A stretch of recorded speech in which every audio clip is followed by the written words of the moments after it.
I never planned to be a park ranger. I studied archaeology, ancient civilizations, forgotten rituals, long lost languages. But then I inherited my uncle's position when he vanished in the Okefenokee National Wildlife Refuge, a vast swamp in southern Georgia. The refuge is a labyrinth of cypress groves, black water rivers, whispering reeds, and the heart of a legend, the Weeping Marsh, a ghostly domain where the air hangs thick with sorrow and no soul dares tread. My uncle's final message was a crumpled note found in his cabin. They're crying. So many tears. The storm will come at dawn. Then the cabin doors swung open with the tide. He vanished. I arrived the following full moon cycle, his cabin abandoned, still bearing his journals. I flicked through them, entries of strange songs echoing at night, figures glimpsed deeper in the cypress stands, and a final line, asterisk. I heard them in my head, blood, water, weep. I felt a cold dread. If I too linger, I might vanish as he did, claimed by the swamp. But this was my duty. On my first night, I pitched a campsite by a raised boardwalk leading into the Weeping Marsh. As I drifted to sleep, I felt moisture on my face. I awoke. Raindrops, thick as tears, draped my lashes. I blinked. Moonlight glinted on the water. The boardwalk, 15 feet away, was silent. I listened, a distant chorus of sobs, soft, echoing. My heart thundered. The Weeping Marsh had begun to weep. At dawn, I found the boardwalk slick with dew. Water pooled across its planks. No sign of footprints except mine. I hoisted my gear, determined to reach the marshes hard on foot. Local rangers warned against venturing past sunset. Night here belonged to Lady Weep, a spirit said to drown travelers in their own sorrow. I trudged along the boardwalk, cane-like poles guiding me past gnarled cypress knees. The air smelled of rotten vegetation, fermented decay. Around midday, I reached a clearing where cypress roots formed a circle, like a natural amphitheater. The ground was damp. Water seeped from blackened mud, tiny rivulets trickling away. I sat to rest, flipping through my uncle's journals. One entry described a mirror pond at the clearing's center, said to reflect not the sky, but the soul's deepest remorse. I scanned the surface, smooth as glass, rimmed with reeds stained crimson by morning light. I stared at my reflection, hollow eyes staring back, haunted. Suddenly, I heard the sobbing, closer, rising in volume. I snapped my head upward. A wraith-like figure hovered at the tree lean, a woman in a tattered kerchief and bonnet, eyes streaming tears of blood. Her gown was soaked, trailing into the pond's edge. She reached a trembling hand toward me. My pulse spiked. I rose, eyes wide. She took a step forward, feet sinking into the water without resistance. Her tears formed ripples across the pond. She opened her mouth to speak. No words emerged, only a guttural moan that seeped into my mind. Water blood, whose tears? I stumbled back. My hand slipped into the pond's rim. The water lapped at my wrist, warm, yet freezing. My vision blurred. I saw ghostly shapes beneath the surface, hundreds of pale faces, mouths open in silent wails. My breath hitched. Another moan, blood, water, weep. I staggered away, almost tripping on a protruding root. Turning, I found the woman gone, replaced by a single cypress, knee leaning like a finger pointing to the south. Instinct urged me forward. I followed the arrow, step by unsteady step, until I reached a sunken hunting platform, no longer above water, now half submerged. On the platform, I found a battered rifle, my uncle's, moss-draped and rusted. I pressed the buttstock. It cracked, splintering. Tucked into the grip was a letter addressed to me, in familiar spidery handwriting. They weep for the drowned. Their tears pour me. The blood of sorrow thickens the tide. Come if you would be free. I shivered, tearing threadbare paper. Water sloshed at my boots. The sobbing grew behind me, insistent, hum-like. I raced back to the boardwalk, heart drumming. Behind me, the marsh's surface fractured, tiny hands breaking through, reaching, grasping, faceless forms rising, tugging at my heels. I sprinted along the planks, adrenaline propelling me. The sobbing crescendoed, drowning out my breath. I reached dry land, my camp hours away. I collapsed by the tent, clutching my rifle's barrel shattered. I pressed the letter to my chest. The sobs faded into the morning's bird calls. But I knew the weeping marsh had marked me. I spent the afternoon preparing, clearing paths, marking trees, mapping a route deeper in. At high noon, I waded into the marsh again, ankle-deep muck sucking at my boots. My uncle's maps indicated a right circle near the swamp's core, where Lady Weep's final vigil was held centuries ago by the Seminole to keep the mourning at bay. I followed the reed's whisper, a something stirring, toward the circle's entrance, a fallen log spanning mud, flanked by bent cypress. The circle, once a pilgrim's site, was overgrown, half-sunken stones edged with tribal glyphs, half submerged by centuries of shifting muck. I hovered at the perimeter, reeds parted by unseen hands. I cleared a path, stepping carefully among slippery moss, until I reached the centerpiece, a stone altar carved with a weeping woman's face. Moss dripped from her eyes. I touched the altar, slick with moisture, warm, as if alive. Behind me, I caught movement, reeds rustling like a dress billowing.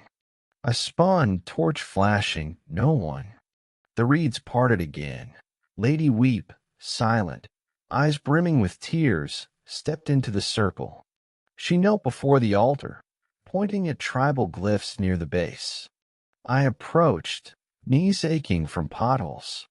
The glyphs revealed a faded phrase, blood for water, tears for the thirsty, offer the living, release the dead. My blood froze. Tears burned at my eyes. The ground trembled beneath me as she rose, face contorted, tears spilling in crimson rivulets. I realized the ritual required fresh blood to drown the marsh's sorrow, releasing trapped souls. My rifle, broken, lay forgotten. I reached in my pack a scalpel uncle's. My heart pounded as I sniffed metallic scent in my nostrils. I be offering my blood to curse or to free.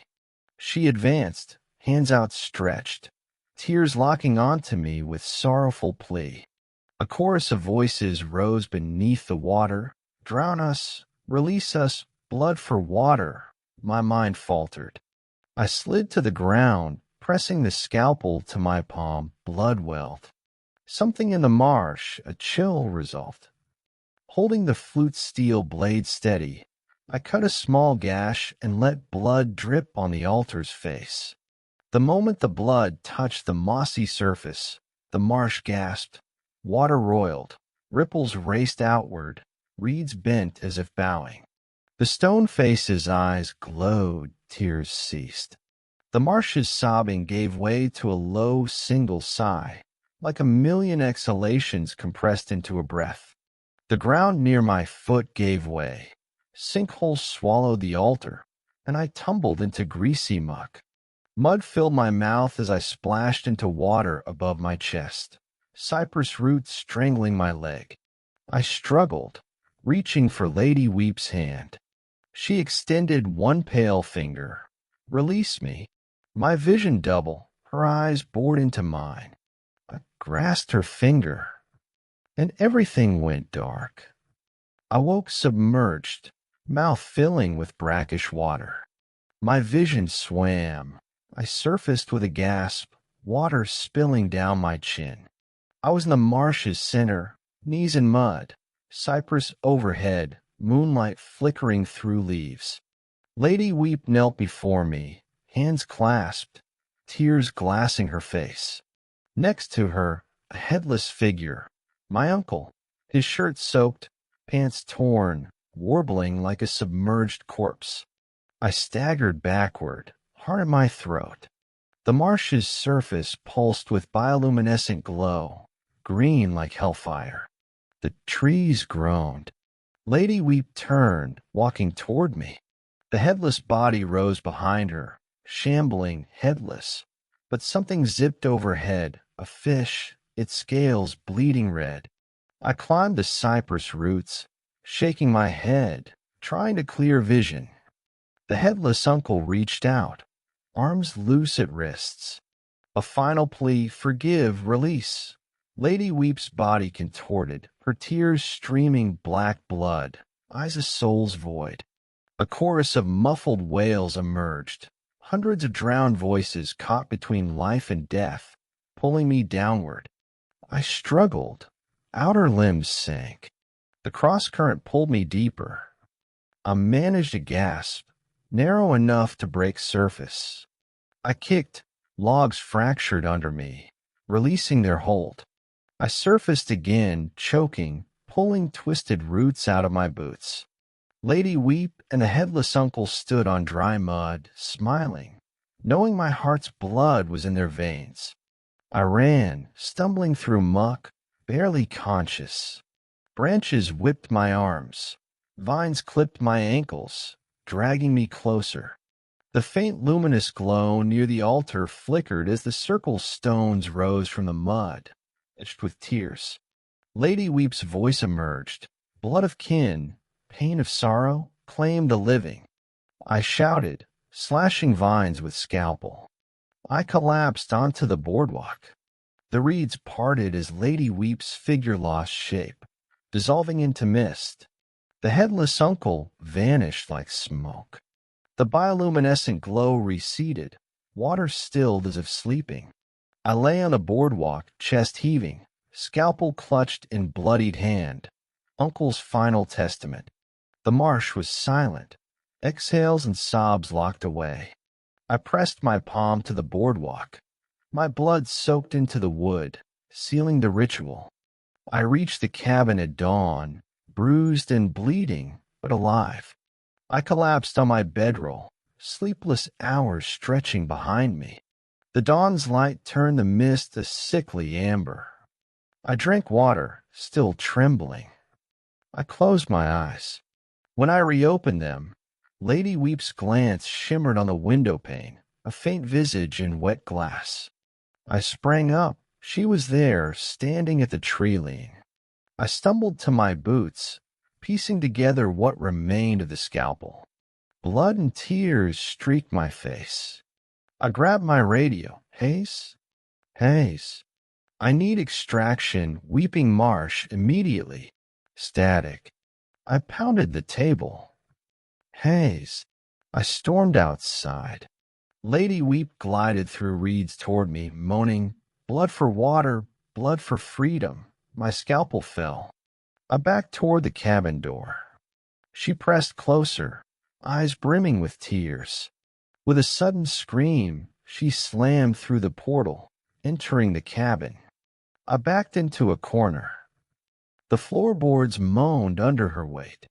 I raised my fist. No weapon. My voice quivered. Stay away. She giggled like a child. Her body contorted, chest slashed open, crimson water pouring forth. She slid across the floor, splashes marking planks, her face beauty twisted in grief. She pressed a finger to her lips, her stares fixed on me, hurts, waters, free me. My chest seized.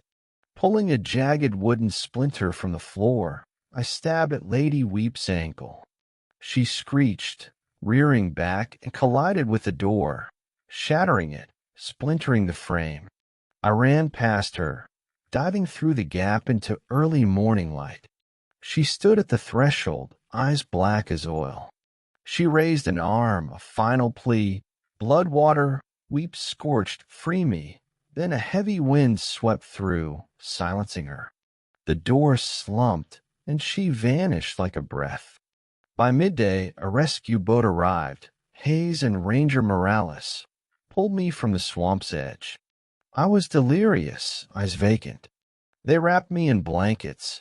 They scanned the marsh. Nothing. Hayes's voice trembled. The cabin's gone, all burnt. No sign of Lady Weep. I closed my eyes, tears mixing with sweat. Did it work? I asked. He nodded solemnly. The marsh is calm. We couldn't recover a body. Morales added, You're a hero. She caught my gaze, sadness in her eyes. But the marsh's tears, once they fall, cannot be undone. Back at headquarters, they patched up my wounds. I turned over the relics, tribal glyphs, uncle's journals. I buried the scalpel beneath a cypress root. The notebooks never left the archive. I burned the letter. Now I patrol the boardwalk at dawn. No sobs, no blood tears, only reeds rustling in wind. The marsh remains tranquil at night, ghost sealed. But I know memory is a fickle thing. The next rain might awaken sorrow. One morning, I danced at sunrise by the boardwalk's edge, mist swirling, golden light spilling. I wiped dew from the cypress knees. For a moment, I thought I heard a child's laugh, soft, distant, dancing among the reeds. I closed my eyes, lungs filling with mist-laden air. The marsh remained silent, and wept no more. But every drop of water, every whisper in the cypress stands, reminded me, sorrow can be entombed, but never erased. As long as I keep watch at dawn, as long as I remember, the weeping marsh's tears will remain buried beneath mud, forgotten, but never truly free. I've spent half my life as a park ranger. At 32, I've seen more wildlife tragedies, lost hikers, and close calls than I care to admit. But nothing prepared me for the winter of 2024 at Redwood Hollow State Park. My name is Amber Davis, lead ranger and caretaker of Redwood Hollow. I arrived that December, eager for a quiet off-season assignment. The park was largely closed to visitors, snowed-in trails, frozen lakes, and a single-access road cleared weekly. Winter patrols were routine, checking for fallen trees, ensuring cabins didn't collapse under snow, and rescues when needed. That changed the night I first saw the Hollow Grove. They called it a fairy circle by locals, an open glade surrounded by ancient redwoods, where no snow ever fell. In daylight, it was tranquil, a ring of granite pillars rising from the moss, inscriptions worn to illegibility. At night, the grove exhaled a cold that never thawed. The wind carried whispers likened to a choir of children, singing lullabies in lost tongues. Staff spoke of travelers stepping into the grove and vanishing, later turning up miles away with no memory of how they got there. I scoffed at superstition until the day I became the target. It was a crisp afternoon, December 12, 2024.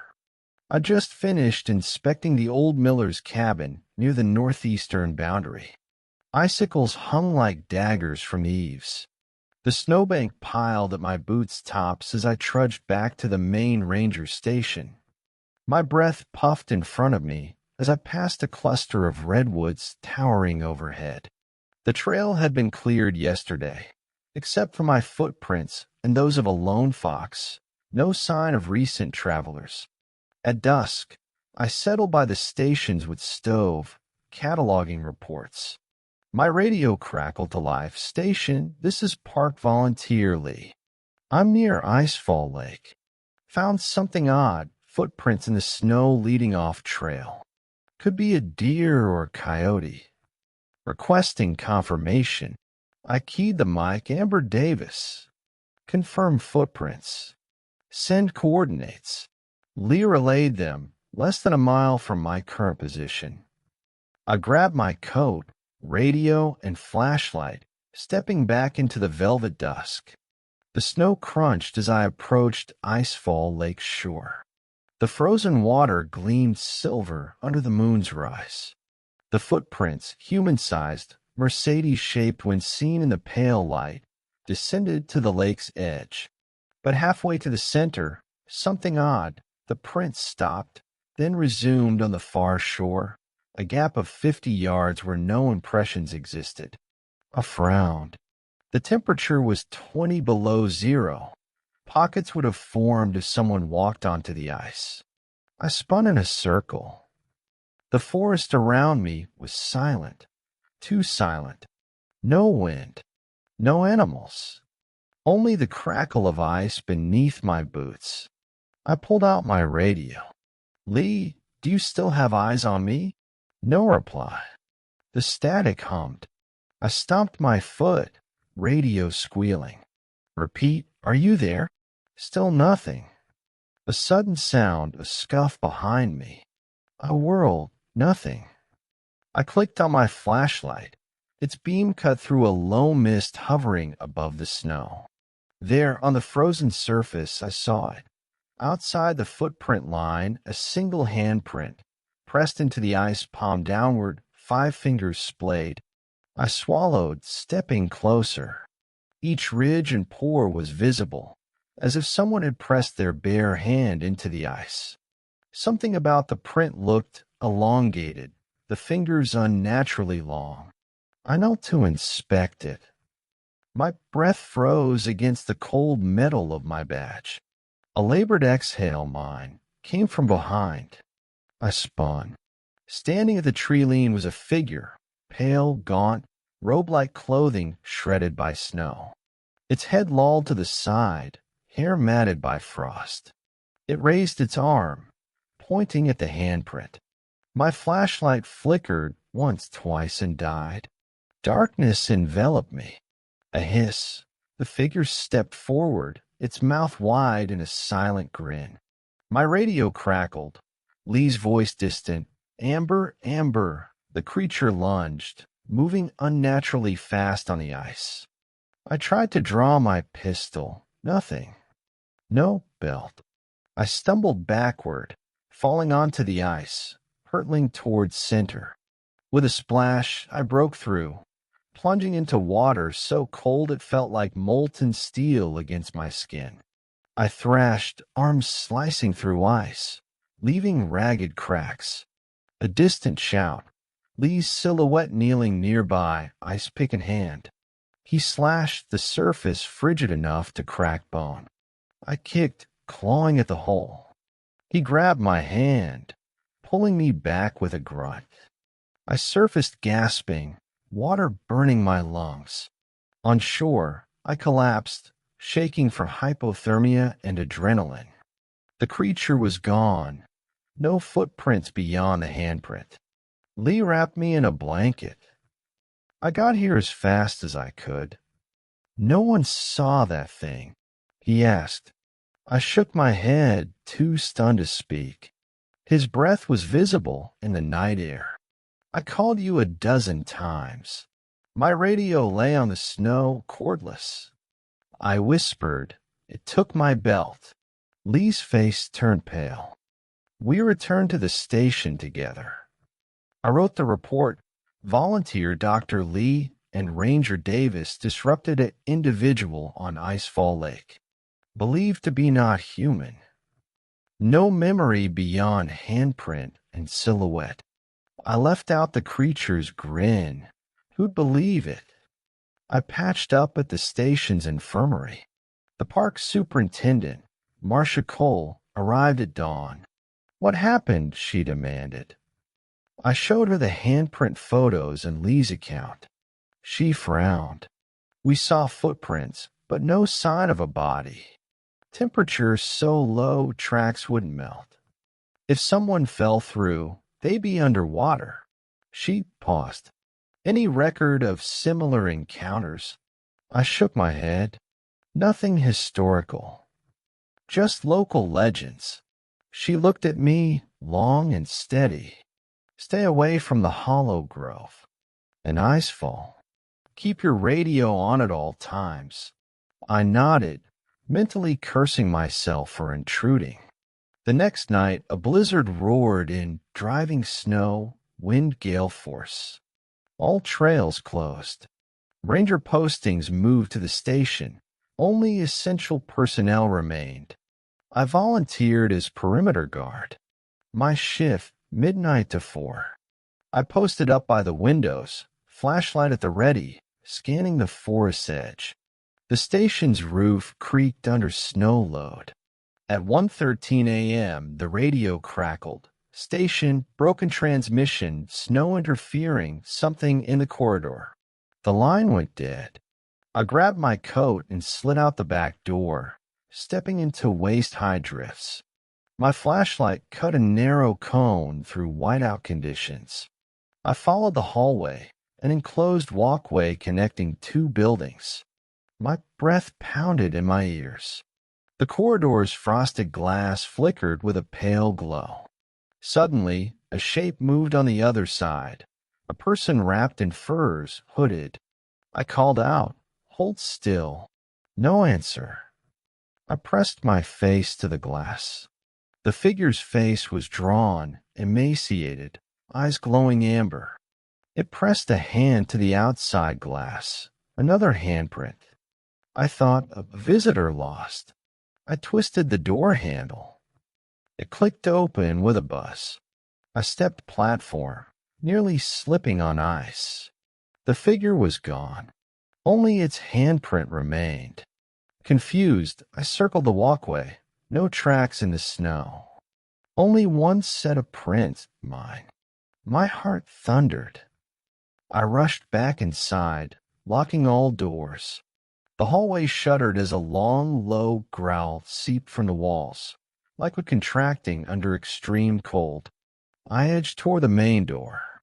Outside, no lights. The station sign, Redwood Hollow Rangers, was partially buried, wind gouging snow off the letters. Wary, I radioed the sheriff's department.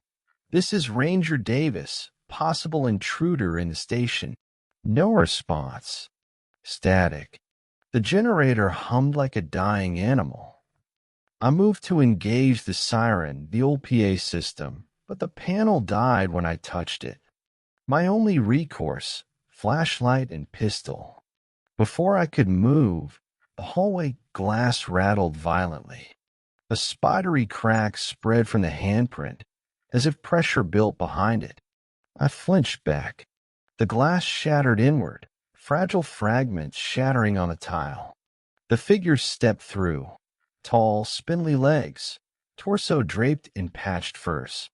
Its face, gaunt, red-rimmed eyes, teeth narrow, dripping frozen saliva. The hand I'd seen pressed against the window now swung at me, claws sharpened like needles. My pistol clicked on an empty chamber. Of course, my belt had been removed when I fell on the ice. In desperation, I threw my flashlight. The beam struck its face, blinding amber eyes. It shrieked, the sound of laceration tearing through my eardrums. I shoved a heavy fire extinguisher from the wall into its midsection. The creature reeled, ice crystals flying from its arms with each movement. It raised its claws, impossibly long, sharpened tips tipped in frost, to slash me, but the extinguisher's metal tank slammed into its chest, denting bark-like flesh that seemed to curl and recede. It hissed and retreated into the shattered corridor, dissolving into a swirl of snow and frost that vanished into the night. I sank to my knees, breath heaving. The station's walls moaned with cracks. The corridor collapsed inward, pulling the roof down in a cascade of splintered beams. Dust and snow billowed in. I scrambled away, coughing, stumbling as I retreated into the station's lobby. My legs gave out. Through tears and snow haze, I saw the creature's handprint on a misted window, like an imprint etched in ice. Its shape pressed into the condensation, but no body remained. My radio sputtered. Amber. A familiar voice, Sheriff Bragg's, though he never visited station this late. I staggered to the radio. "I'm here, Sheriff," I gasped. "Get everyone out." Hallways collapsed. That thing broke in. "Hold tight," he replied. "We're 3 minutes out." Footsteps crunched behind me. Someone struggled through snow. I opened the lobby door. 2 deputies, rifles raised. Their flashlight beams swept the station, coming to rest on the shattered glass and twisted metal. They helped me inside. I put my hands on the windowsill. Looking out, I saw nothing but swirling snow. When backup arrived, 3 patrol cars, chainsaws, axes, officers converged on the damaged hallway. They found no body, no footprints, only a single handprint in the frost on the hallway's inner glass. A frost pattern etched in spidery veins beyond the handprint. I described the creature's savage visage. One deputy, a pale woman named Cruz, paled. "That's a Wendigo," she muttered. I blinked in shock. "Wendigo? That's a legend." She nodded. "A spirit of insatiable hunger. Born from humans who succumbed to starvation in winter, feasting on the flesh of the dead. Said to water the Rockies, preying on the living." I shuddered, recalling the creature's half-frozen grin. The station was evacuated. The hallway closed off. A lumber company agreed to deliver temporary supports for the roof. That night, I slept in my patrol car, keys in hand, shotgun at my side. As dawn broke, the storm abated. I stared at the shattered corridor, hearing the faintest whisper in a breeze, "Return." By December 14th, the station had makeshift repairs, plywood boards covering broken windows, corrugated steel reinforcing the collapsed hallway. Deputies posted watch in shifts. I hobbled on crutches.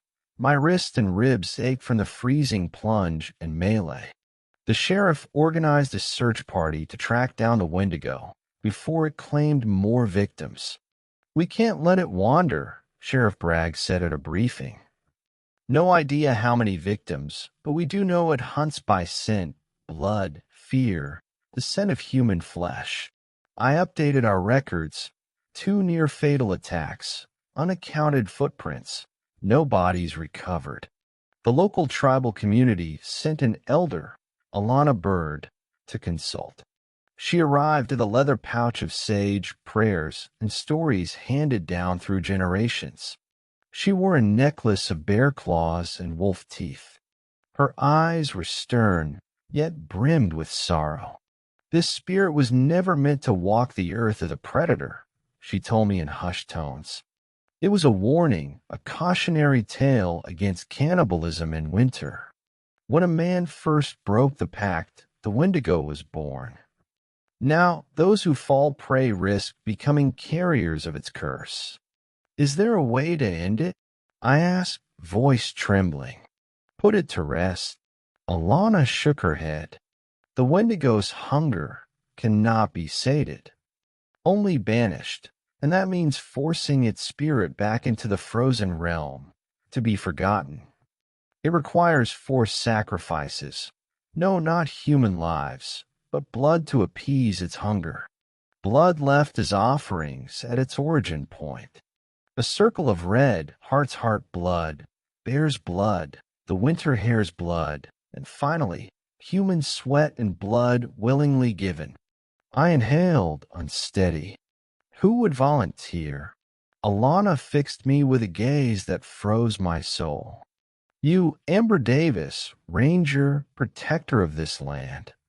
You are its last tether to the human world. Only someone who has faced the Wendigo and survived can perform the final offering." My chest tightened as if her words were ice anchors. "I'm not a hero. I'm just a ranger." She placed a hand on my arm. "The forest chose you. It marked you. Your blood calls to it." Her words echoed the Wendigo's whispers. I clenched my jaw. What's required? She gestured to a map. Deep in the hollow grove stood a frozen pond, the heart of the hunger. Beneath the ice lay the cranium of the first Wendigo. Each offering must be placed at cardinal points around the pond, at midnight during the winter solstice, 4 nights away.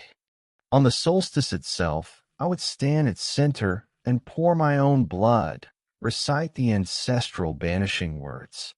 If I faltered, the Wendigo would claim me and return stronger.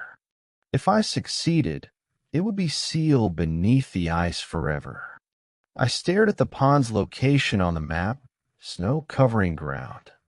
The grove's iron pillars glowed like beacons in the blizzard.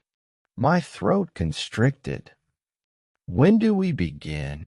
Alana picked up her pouch. Tonight. I will guide you through the first rite. Your partner, Deputy Cruz, will assist with the second. I will be at the center for the final blood offering. I nodded, determination settling. If I didn't do this, more lives would be lost. If I did, I risked becoming the next Wendigo. But that did not matter. I would stand in the hollow grove, face the freezing void, and offer my blood to save others. Nightfall, December 14th. Snow fell in thick curtains. I trudged through waist-deep drifts, accompanied only by Alana, whose mystical chants warmed the cold breeze. We reached the grove's edge, a ring of granite pillars, half submerged in snow. The pond at its center was a mirror of black ice. Alana halted at the first pillar east. Stand here, she instructed, placing a gloved hand on the stone. Pour the bear's blood. She lifted a vial of crimson liquid. Its surface congealed like thick syrup. I held a small bowl. She poured the blood in a circle around the pillar's base. The liquid sizzled, evaporating instantly, forming a red mist that drifted toward the center. A low moan pulsed from the ice, so faint I thought I'd imagined it. Speak the runes, Alana whispered. I recited words in an ancient tongue. Sounds unfamiliar to my lips, but resonant in my chest. The pillar glowed with a faint, crimson hue, then dimmed. The wind whispered more and more. We moved to the south pillar. Deputy Cruz and Ranger Bolin had arrived, both carrying vials. Cruz poured Heart's heart blood, dark metallic, hers, though she'd never hunted. Bolin poured Hare's blood, thin, watery. The pillars responded with violent tremors. The ice in center groaned, sending cracks outward. A heart-piercing screech cut through the wind. I knelt at the west pillar with sweat collecting around my collar. Now human blood, Alana murmured, offering me a carved bone dagger. Inflict a wound. We need your blood willingly given, sacrifice of courage. I hesitated, cold glacial terror sinking in. But this was my duty. I nicked my palm. Blood welled, bright as flame against snow. I let the droplets fall around the pillar's base. The ground quaked. The entire grove echoed with howls of shifting ice and snapping vines. From the pond's center, a black silhouette emerged, tall, emaciated, skin frosted. Its eyes, illuminated orbs, fixed on me. It raised an arm, its fingers dripping with black ichor. Alana intoned the final verse. Begone, spirit of ruin, frozen flesh laid low. Return to the void.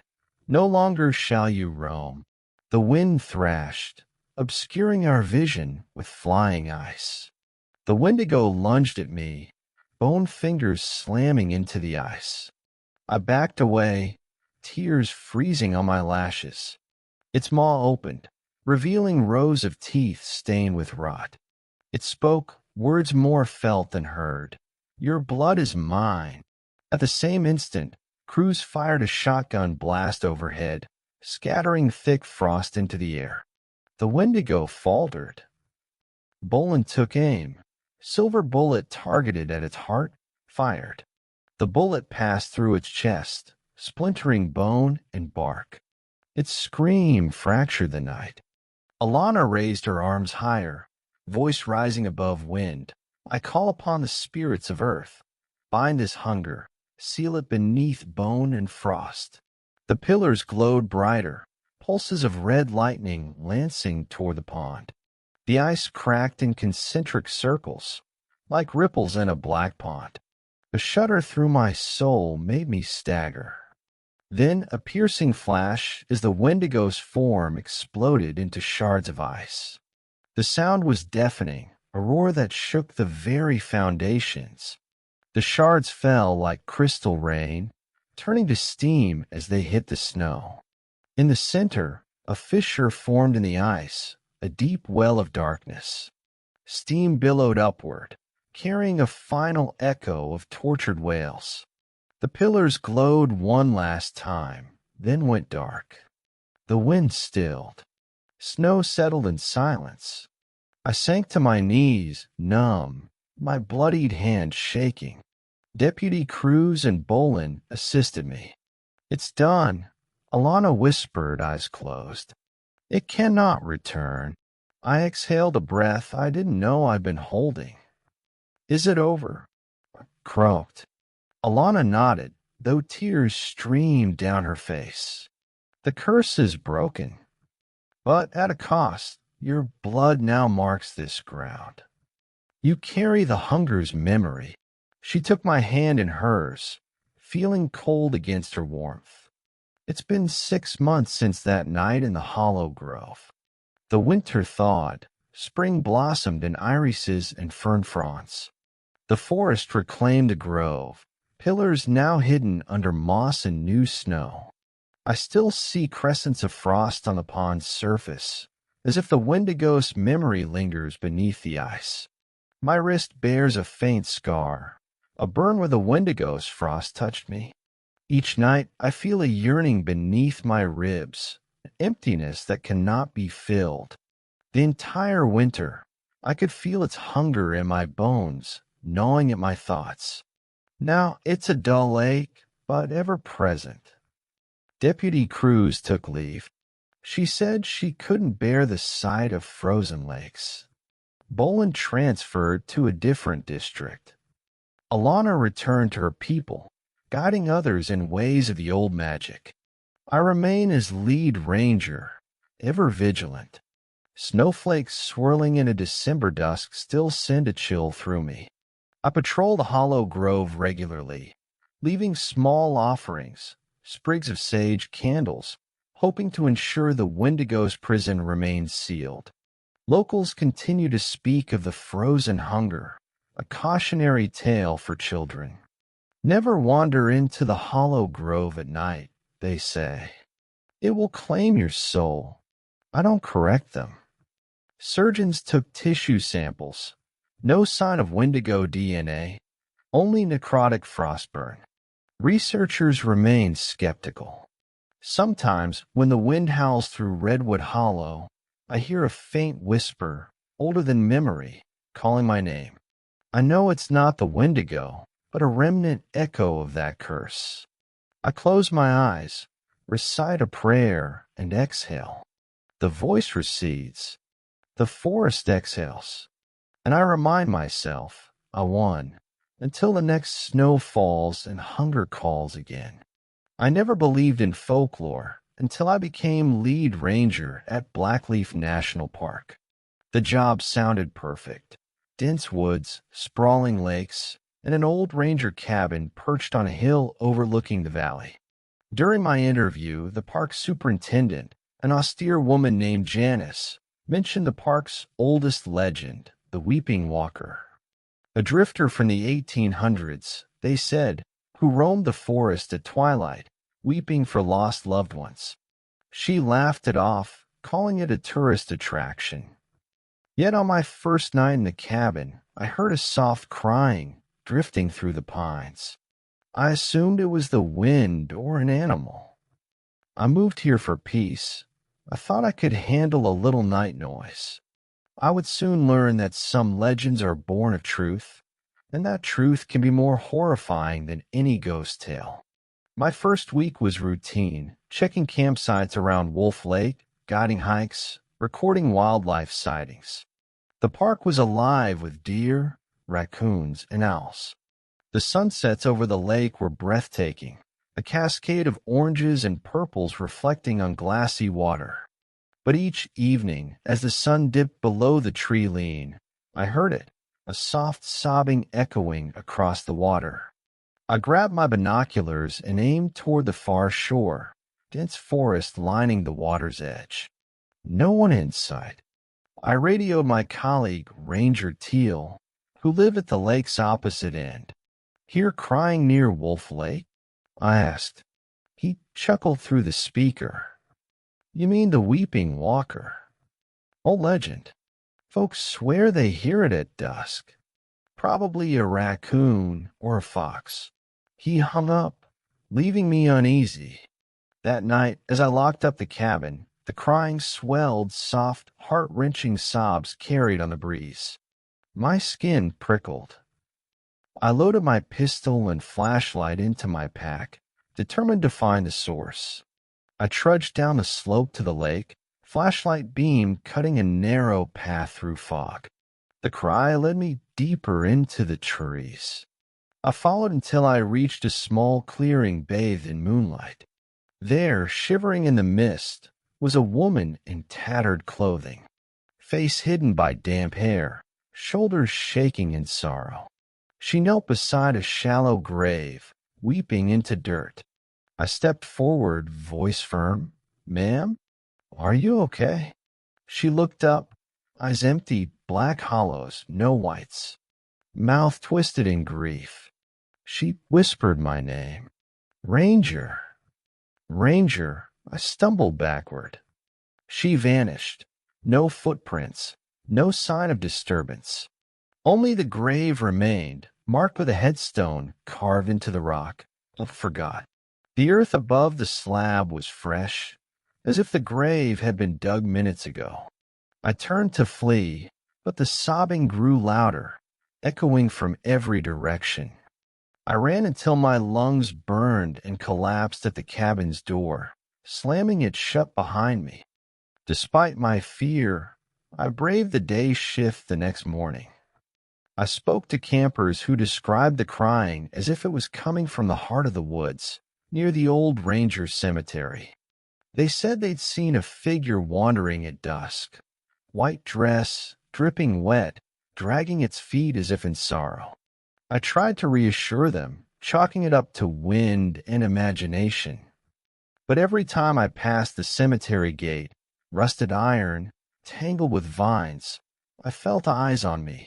That afternoon, I found the headstone in the cemetery. No name, no date, just Elsie forgot. Beneath it, the ground was undisturbed, packed down but not fresh. I traced my fingers over the inscription, carved roughly, as if by hand. Panic surged. I looked around. Sunlight slanted through ancient oaks, casting long shadows. I noticed a shadow shift behind a tombstone, a kneeling woman, head bowed.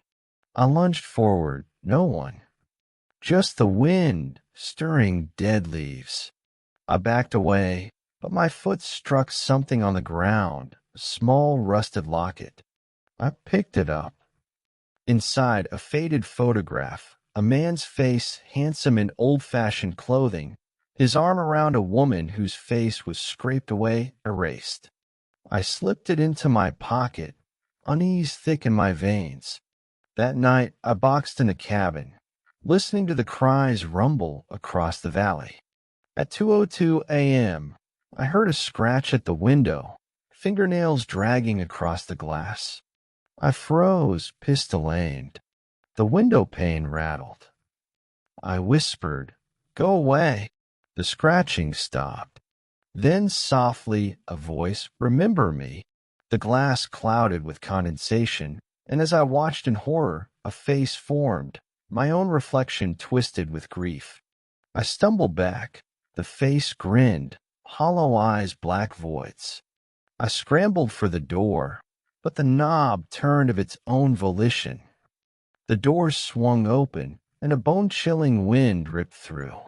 The sobbing came again, so close I felt wet breath on my cheek. I slammed the door, barricading it. Eventually, the night fell silent. The next day, bleary-eyed, I decided to investigate that locket. I drove into town, tracking down property records for LC No Record.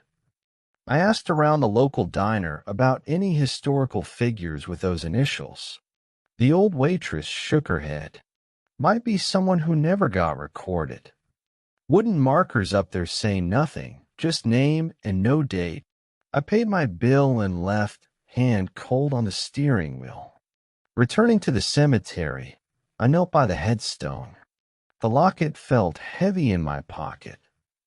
I took it out and placed it on the ground.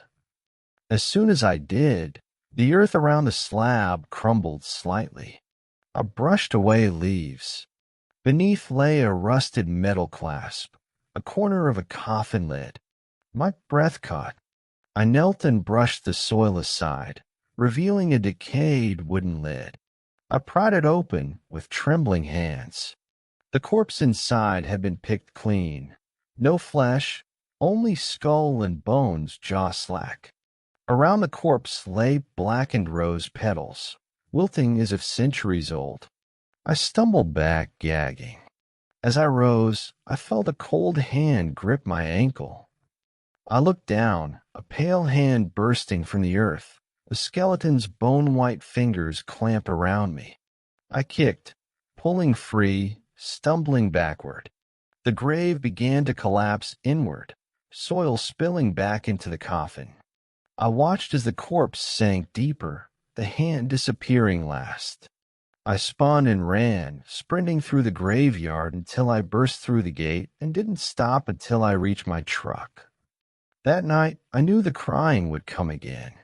I prepared the cabin, salt in the windows, iron horseshoes on thresholds, old rituals to ward off restless spirits.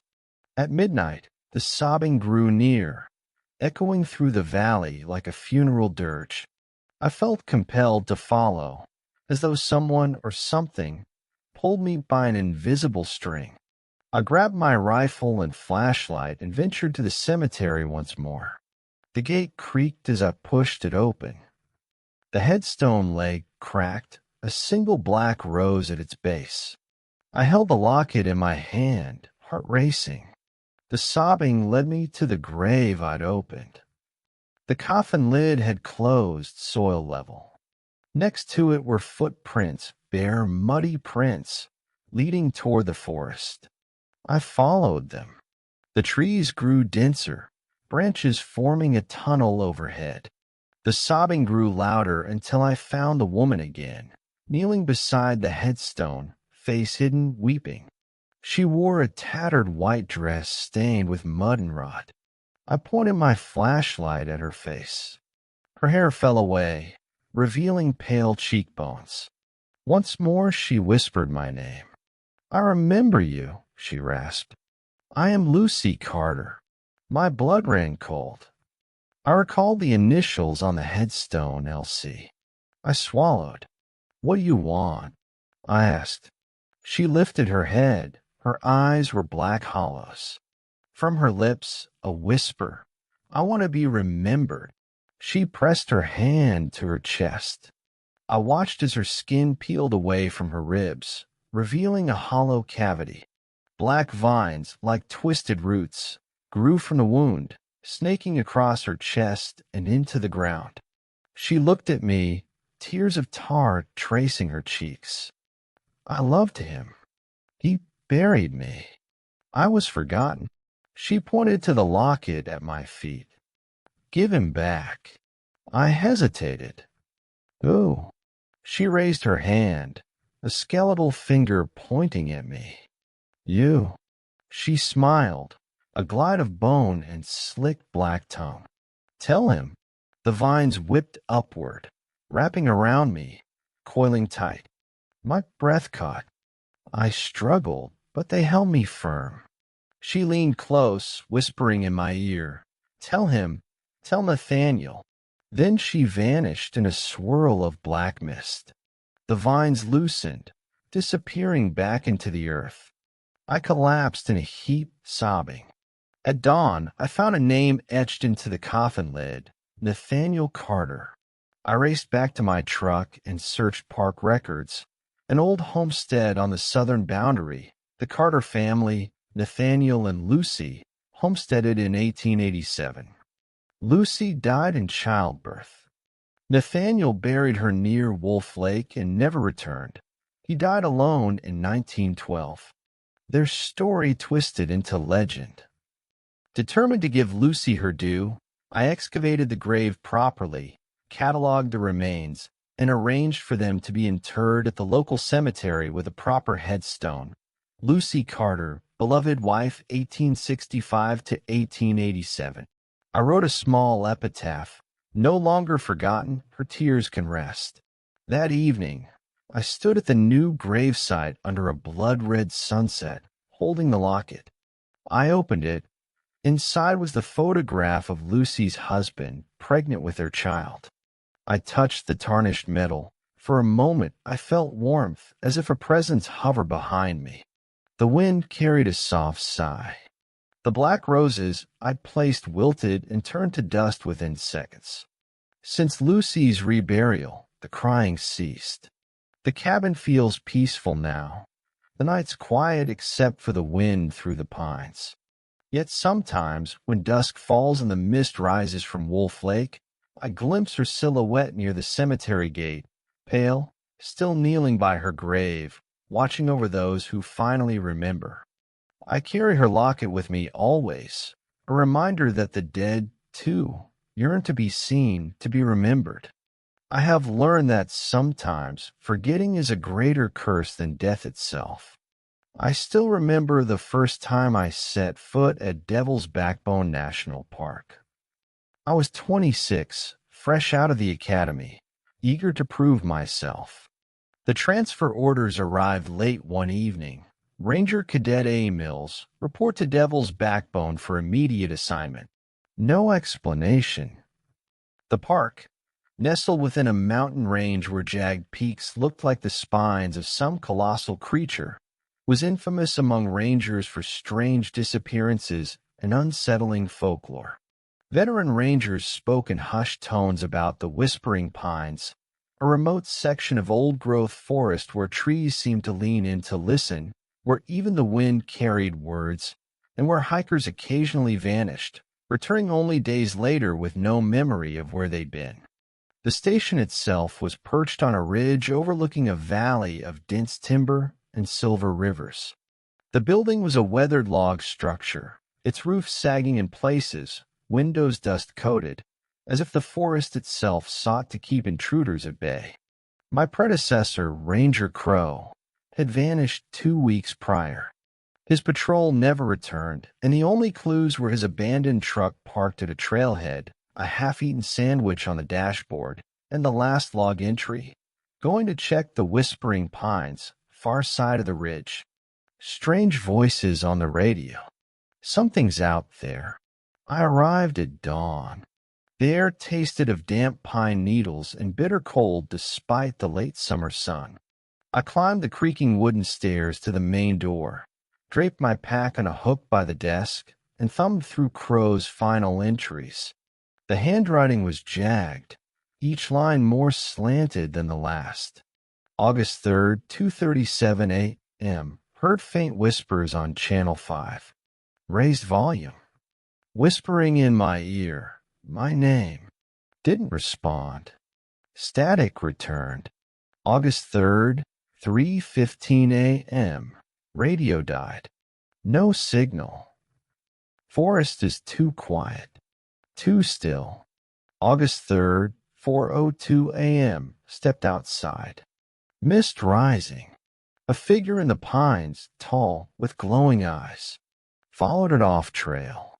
Can't see clearly, but I feel watched. Logging out. Those were the final words. I felt a chill.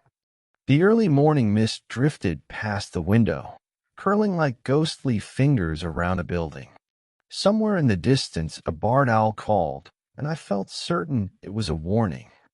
I had no choice. At sunrise, I donned my uniform and stepped onto the dirt road that led toward the Whispering Pines. The forest edge loomed ahead, the trees so dense their branches wove together in a canopy that blotted out the sky. I tightened my gloves around my flashlight and radio, heart hammering. This was to be my domain now, and I was determined to find out what had happened to Ranger Crow. Little did I know, the forest was already watching me, whispering my name. The trailhead for Whispering Pines lay about 3 miles east of the ranger station. The path forked near an old stone marker, weathered and unreadable, half buried in moss. Veteran rangers called it the Silent Stone, for once you passed it, the forest seemed to hold its breath. I followed the well-worn dirt path, stepping over exposed roots and through drifts of pine needles, my boots making dull thuds that echoed unnaturally loud. My radio crackled on Channel 5, but only static responded. The sun filtered through the treetops in scattered beams, illuminating patches of ferns and mushrooms clustered at the base of ancient trunks. About half a mile in, I reached a clearing where the remains of an old fire ring lay. Ashes bleached white, charred logs in a loose circle. It looked like campers had abandoned the fire in a hurry. I scanned the ground, footprints partial smudged, leading off into the thicker part of the woods. They didn't appear to be Ranger Crows, though. The prints were small, like a woman's hiking boot, and had been partially washed away by last night's drizzle. I lifted my flashlight to examine the undergrowth. A slender branch had been snapped and propped against a tree limb, pointing inward like an arrow. Beneath it was a fresh pile of twigs arranged in a crude, ritualistic pattern, an array of 3 small stones atop a bed of pine needles. My pulse quickened. Was this a trap? A warning? I knelt to inspect the stones. They were smooth river rocks, each inscribed with a strange arcane symbol.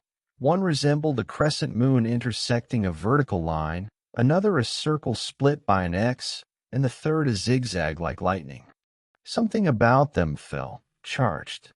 I slipped them into my shirt pocket, careful not to touch the inscriptions too deeply, then stood up. The forest grew quiet. No birdsong, no breeze, only the sound of my own breathing. The snapping of a twig behind me made me spin. Flashlight sweeping the forest, I caught a glimpse of movement, tall, slender, receding deeper into the thicket. I called out, "Hello? Who's there?" But no answer. Only the echo of my voice drifting through the pines. My radio crackled once, then died outright. I checked the display. Battery drained. I swore under my breath I'd replace the batteries this morning. Something was draining power here. I forced myself to move on, following the main trail as it dipped into a shallow ravine. The trees grew thicker. A cool mist drifted along the forest floor. The beam of my flashlight caught on something glinting in the undergrowth. Metal. I drew closer, heart in my throat, and found a tarnished ranger's badge lying face up on a bed of decomposing leaves. It was crow-shaped, the emblem of Devil's Backbone Rangers. I pried it loose. Engraved on the back was a name, C. Crow. I clenched the badge, cold seeping through my gloves. Crow must have dropped it here. But why remain unblemished, even after a night's rain? It looked brand new, as if it had only just been polished. A sudden gust of wind swept through, carrying a rustling of leaves that sounded suspiciously like laughter. My skin crawled. I shoved the badge into my pocket and quickened my pace. Up ahead, the trail split again. The left fork descended toward a brook, the right curving uphill toward jagged boulders. Crow's final log mentioned something about following a figure near the boulders. I paused, listening. From the brook's direction came a low, mournful hum, like someone singing in a language I couldn't comprehend. It rose and fell in waves, as though the forest itself was chanting. I swallowed, steeling myself. If Crow ventured that way, I had to go too. I chose the right fork, ascending toward the boulders, each step echoing in the oppressive stillness. 10 minutes later, I arrived at the edge of a small talus slope. Rocks the size of refrigerators jutted from the earth. A sheer cliff face to my right provided no handholds. I scanned for footprints. Nothing conclusive, but my flashlight beam landed on a smear of reddish-brown on one of the ledges. I knelt to inspect. Dried blood, still slightly tacky. Someone had been injured here, perhaps Crow. I stood, hard hammering, and moved cautiously between the boulders, dropping to one knee at every uneven surface. Then I saw it, deeper among the rocks, a flicker of movement, dark fabric draped over a protruding stone. I inched forward, stepping over loose gravel, until I could see it clearly, Crow's uniform jacket entangled in the jagged rock. The silver crescent badge over the breast pocket reflected my flashlight. I reached out to grab the jacket, but as my fingers touched the fabric, a sudden force yanked me forward. I stumbled into a small alcove where the air turned frigid, freezing the breath in my lungs. The alcove opening revealed nothing. Only a narrow crevice too small to fit a person. And then that humming came again, louder, as if the forest swallowed sound and spat it back in distorted echoes. I turned a call for backup on my radio, dead. Every button flicked only static, a low-frequency rumble that made my teeth vibrate. Panicked, I yanked at Crow's jacket, pulling it free. Out tumbled a notepad, its pages damp and smeared with ink. I snapped it open with trembling fingers. The handwriting was frenetic. August 2nd, 11:51 p.m. The trees, they're whispering. I hear names. My name. My partner's name. Words I can't understand. August 2nd, 1:13 a.m. Found the eyes. A face in shadows peering. It knows me. I feel it in my bones. August 2nd, 2:44 a.m. It's coming. I can't run. I follow it into the rocks. The forest is alive. The forest will judge. August 2nd, 3:25 a.m. Unreadable smear of blood and tears. The final entry was a scream trailing off into a jagged smear. My heart lurched. Something in the forest wanted me to read this, to know the truth. I stuffed the notepad into my pocket and sprinted back the way I came, stumbling over roots and rocks until I burst out of the talus slope and found myself on firmer ground. The humming receded behind me, replaced by the whisper of wind through pines. I ran until the trees thinned, and I could finally see the distant valley light of the ranger station glinting like a beacon. When I reached the trail's mouth, I collapsed, panting, chest heaving. Somewhere in the distance, the brook's hum receded into nothing. I stood, pressing Crow's badge into my palm, and swore I would not let the forest claim me as it did him.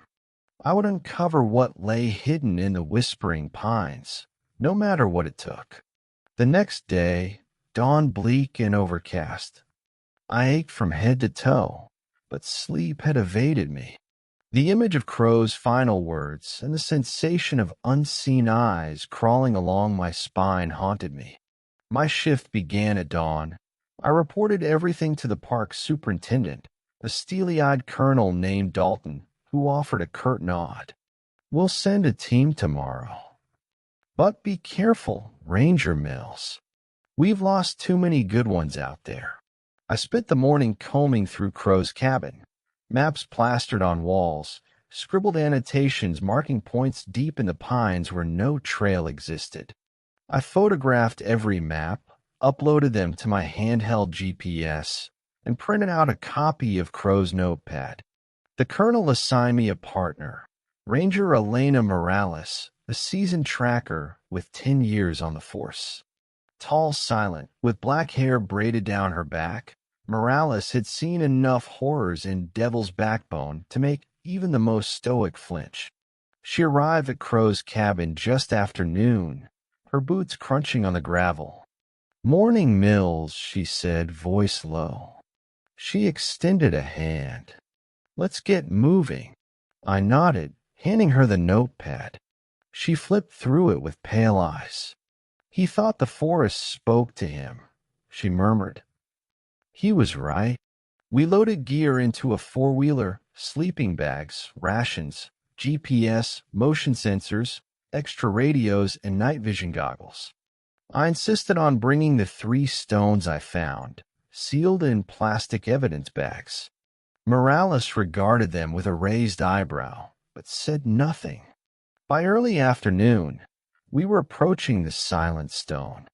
The sky was a dull gray, wind urging the pines into gentle sways. Morales led the way. Using a GPS waypoint I'd plotted from Crow's maps, I brought up the Saturn AV coordinates on my screen. Within 20 minutes, the forest's ambience changed. The air cooled, the path narrowed. Pines and cedars formed a thick lattice overhead, blotting out the sky entirely. Daylight filtered in a few shafts, but shadows ruled. We passed the clearing with a fire ring. The stones were gone, but the broken sapling stake remained. Morales paused, shining her flashlight along the ground. "Footprints," she said quietly. "Burger King sneakers, size men's 11, probably Crow's, half sunken in the damp soil." We photographed them, then continued.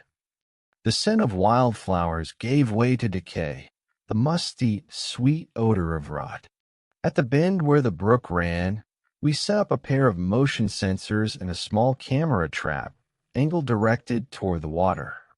We tied colored strips of tape to the lower branches, marking the location. Morales and I exchanged a glance. If someone or something wandered near, we'd have a record. Our radios stayed on Channel 3, patrolling, but static was all that responded. We climbed the hill toward the talus slope. I could feel the forest's presence, thick, pulsing, as if the very ground breathed beneath my boots. The rocks here were vast, angular, some jutting 10 feet above us. Among them lay Crow's jacket, old and brown, decaying like everything else here. We examined it carefully, noting fresh slashes, claw marks along the sleeves, as if someone or something had forcefully grasped him. I retrieved the notepad from my jacket and compared the map coordinates. We were exactly where his last entry placed him. Morales set up a small perimeter fence of motion sensors around the slate-colored boulders, then unrolled a tarp on a flat outcropping a little deeper in. We'd use it as a makeshift base. I checked my watch, 3:45 p.m. Sun would drop soon. "Night vision," Morales said, passing me a headset. "Once it's dark, keep your eyes peeled." I clicked it on. The forest glowed in ghostly greens and blacks. We scrambled to prepare our sleeping area. 2 aluminum sleeping mats atop the tarp, radio base station with extended antenna, first aid kit, and extra flashlights. At 6:30 p.m., I glanced at the dimming sky through the trees. The birds were silent. Even the brook's babble seemed muted. Morales squeezed my shoulder. "Be ready," she whispered. "They come at night." I shivered, scanning the shadowy thicket. The 3 stones burned a dull glow in my mind, their symbols etched on my eyelids whenever I blinked, which made me wonder what ritual was intended with them, and by whom. Crow's last words: "The forest is alive. The forest will judge." Forced the thought away. We had to focus on the present. As twilight deepened, a thin mist rose from the forest floor. We tested the motion sensors. Lights flicked and drones hummed. Nothing.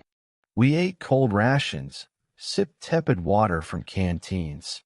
The forest beyond felt alive, dark shapes shifting beyond the range of our senses. At 8:12 p.m., a low hum echoed, so faint I thought it was my radio picking up interference. Morales gestured for silence. The hum grew louder, resonating through the trees, forming a pattern, 3 notes, like an old folk tune played in reverse. I felt it then, breath on the back of my neck. I spun, shining my flashlight into the gloom. Nothing. The hum stopped as suddenly as it began. Morales frowned. Stay sharp. Around 10:15 p.m., I lay on my mat, sleep closing in, when the whine of the camera trap's infrared sensor shattered the calm. A red LED blinked. I bolted upright. Morales was already moving, grabbing her rifle. I pointed my night vision into the direction the camera faced, toward a cluster of cedars. Dozens of glowing orbs, small, low to the ground, floated between the trunks like fireflies. Only they didn't drift. They darted in quick arcs, staying just out of our perimeter. I rubbed my eyes. Surely I was hallucinating. But Morales had aimed her rifle. Her finger hovered above the trigger. Blake, she hissed, using my first name. Look. I raised my flashlight with steady hand. The orbs coalesced into a form, tall, slender, too tall for any human, its limbs elongating beyond normal proportions. Its head was a hollow oblong with 2 pinpricks of light, eyes that glowed like embers. Its body seemed composed of branches and vines, twisting together like sinew, coalescing into a humanoid shape. The 3 stones at its center glowed faintly, set like a crown upon its chest. My breath caught. It lifted a branch-like finger, pointed at me, and tilted its head. The orbs dissolved into mist, leaving only the form. Morales fired. The blast rang out, echoing through the forest. The creature recoiled, the muzzle flash illuminating its hideous shape, bark-like skin peeling, revealing rotting flesh and gnashing teeth beneath. It let out a howl, a sound like shattering glass mixed with anguished wails. Then it vanished into mist, leaving only a wisp of smoke that curled like a question in the air. I sank to my knees. Did you see that? I shouted. Morales's face was ashen. We need to get out. Now. At that moment, the motion sensors went berserk. Red lights blinking, alarms sounding. All around us, the cedars parted, revealing dozens of slender silhouettes, creatures, each more distorted than the last. Some had multiple limbs, others elongated skulls, all bled pale moonlight. The ground trembled as they pressed closer. Morales shoved me up. Run! We sprinted back toward the Talus Slopes entrance, but the creatures advanced as if aware of every twist in the path. Their forms melted into the shadows, appearing at each bend. My heart hammered so loudly I thought they'd hear it. My flashlight flickered with low battery. I stumbled, twisting my ankle, sent a jolt of pain through my leg. Morales turned, firing 3 more shots down the trail. 2 creatures lobbed to the side, dissolving into foliage, but one advanced. Its eyes burned with malice as it reached for me, arms outstretched. I screeched, unholstering my sidearm. The bullet lodged in its chest. It convulsed, then collapsed, limbs unraveling into vines that withered into the ground like dying roots. Its howl echoed through the forest as it died. Morales helped me to my feet. We're not safe here. We limped through the grove, each step a gamble. The creatures had retreated into the darkness. The clearing was empty except for the dead figure. I scanned the ground, fresh footprints leading up the slope toward the ridge. I swallowed my fear. We had to make it back. As we crested the ridge, the forest gave way to an open meadow. Fog rolled in low across the grass, hiding the way forward. The pines behind us stood mute, as if satisfied with the chaos they'd wrought. Morales called on the radio station, "This is Mills. We'll need evac." Multiple hostiles, deadly injured. Static. We staggered several miles until the thick trees loosened and the valley spread below us. Through the morning haze, we spotted a rescue helicopter circling tantalizingly above the ranger station. I felt nauseous relief. But as we neared the clearing where we'd left our four-wheeler, I saw boot prints leading away, morphed from Crow's boots to dozens of tiny impressions, like a child's footprints. They led to the forest's edge, then disappeared. I stood, breath ragged, and looked at Morales. She met my gaze, her eyes haunted. "We can't leave him or them out there," she said quietly. "But we need backup. And more firepower." I nodded. "We'll get answers. We'll come back." As the helicopter's blades whipped the air, I felt the forest itself breathe out a low sigh, like a promise that our intrusion had awakened something old, something that would not rest again. Medical evacuated Morales and me to a makeshift clinic on the park's perimeter. My ankle was sprained, but otherwise I was intact. Morales suffered shrapnel grazes to her shoulder, nothing life-threatening. By midday, word of our encounter had spread through the park hierarchy. Colonel Dalton arrived in person, flanked by Sheriff Briggs and several rangers armed to the teeth. They brought night vision scopes, infrared cameras, and shotguns loaded with buckshot and silver-tipped rounds, whatever might work on creatures born of wood and shadow. "Walk me through it," Dalton said, seated behind a folding table in a supply tent. Map scans were plastered on a board beside him. The Whispering Pines, Talus Slopes, Ranger Station. He peered at Crow's notepad and my photos of the ritual stones.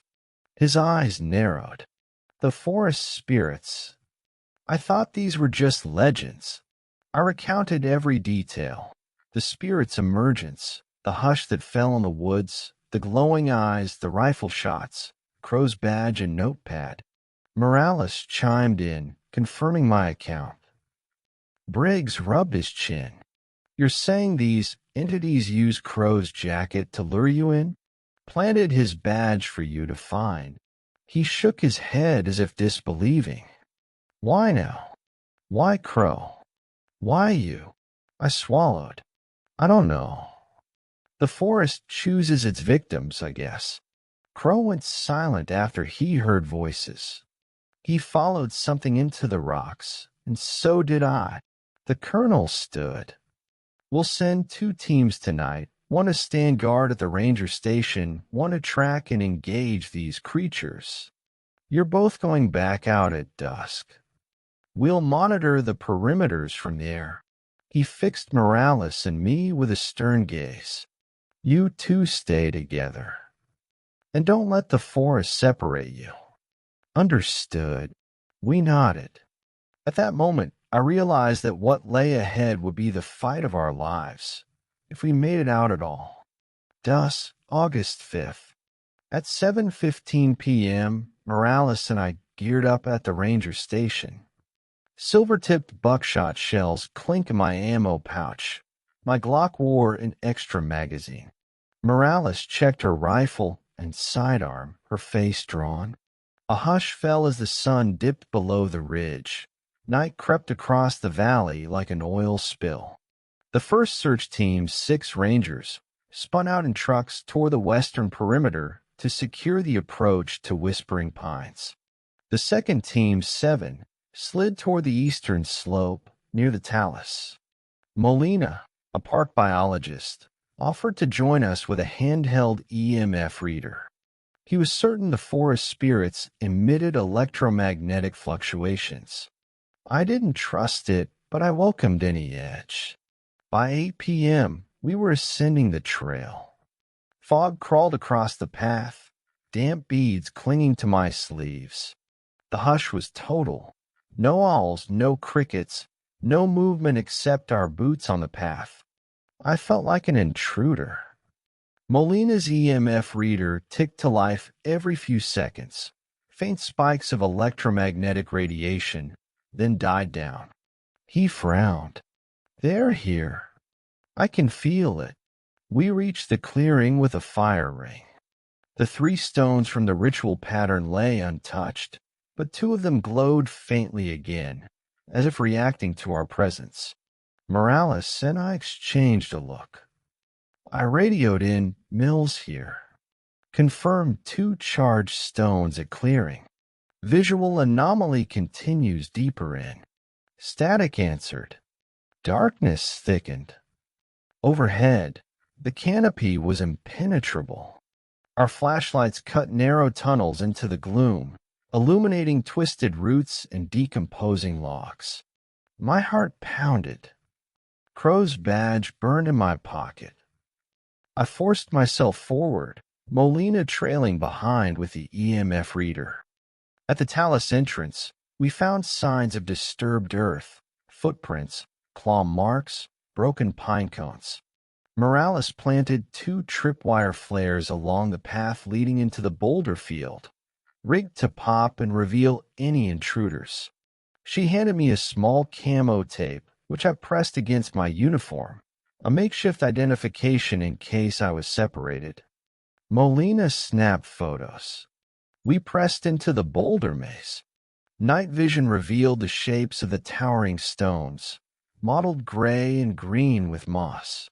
I felt an oppressive weight, the forest's awareness, like 1,000 unseen eyes fixating on us. At 9:05 p.m., the motion sensors at the base of the slope triggered a low beep. Morales whispered, "Stay close. We've got movement behind us." Molina's EMF reader spiked to 4 times normal. He staggered back. They're touching the sensors. Not killing them, just messing with the electronics. Suddenly, the ground near us shuddered. A fissure opened between 2 boulders, a yawning black maw that seemed to breathe with cold air. I jumped back. From the chasm, a figure emerged, 4 feet tall, hunched, its limbs knotted like tree branches. Its face was an oval of bark, 2 glowing slits for eyes. It raised its spindly arms, shattered a motion sensor in one swipe, then snarled. Morales fired twice, pellets striking its chest. Its bark-like skin caught flame, but the figure screeched and bolted deeper into the rocks. We pursued, weapons drawn. The forest swallowed our shouts in seconds.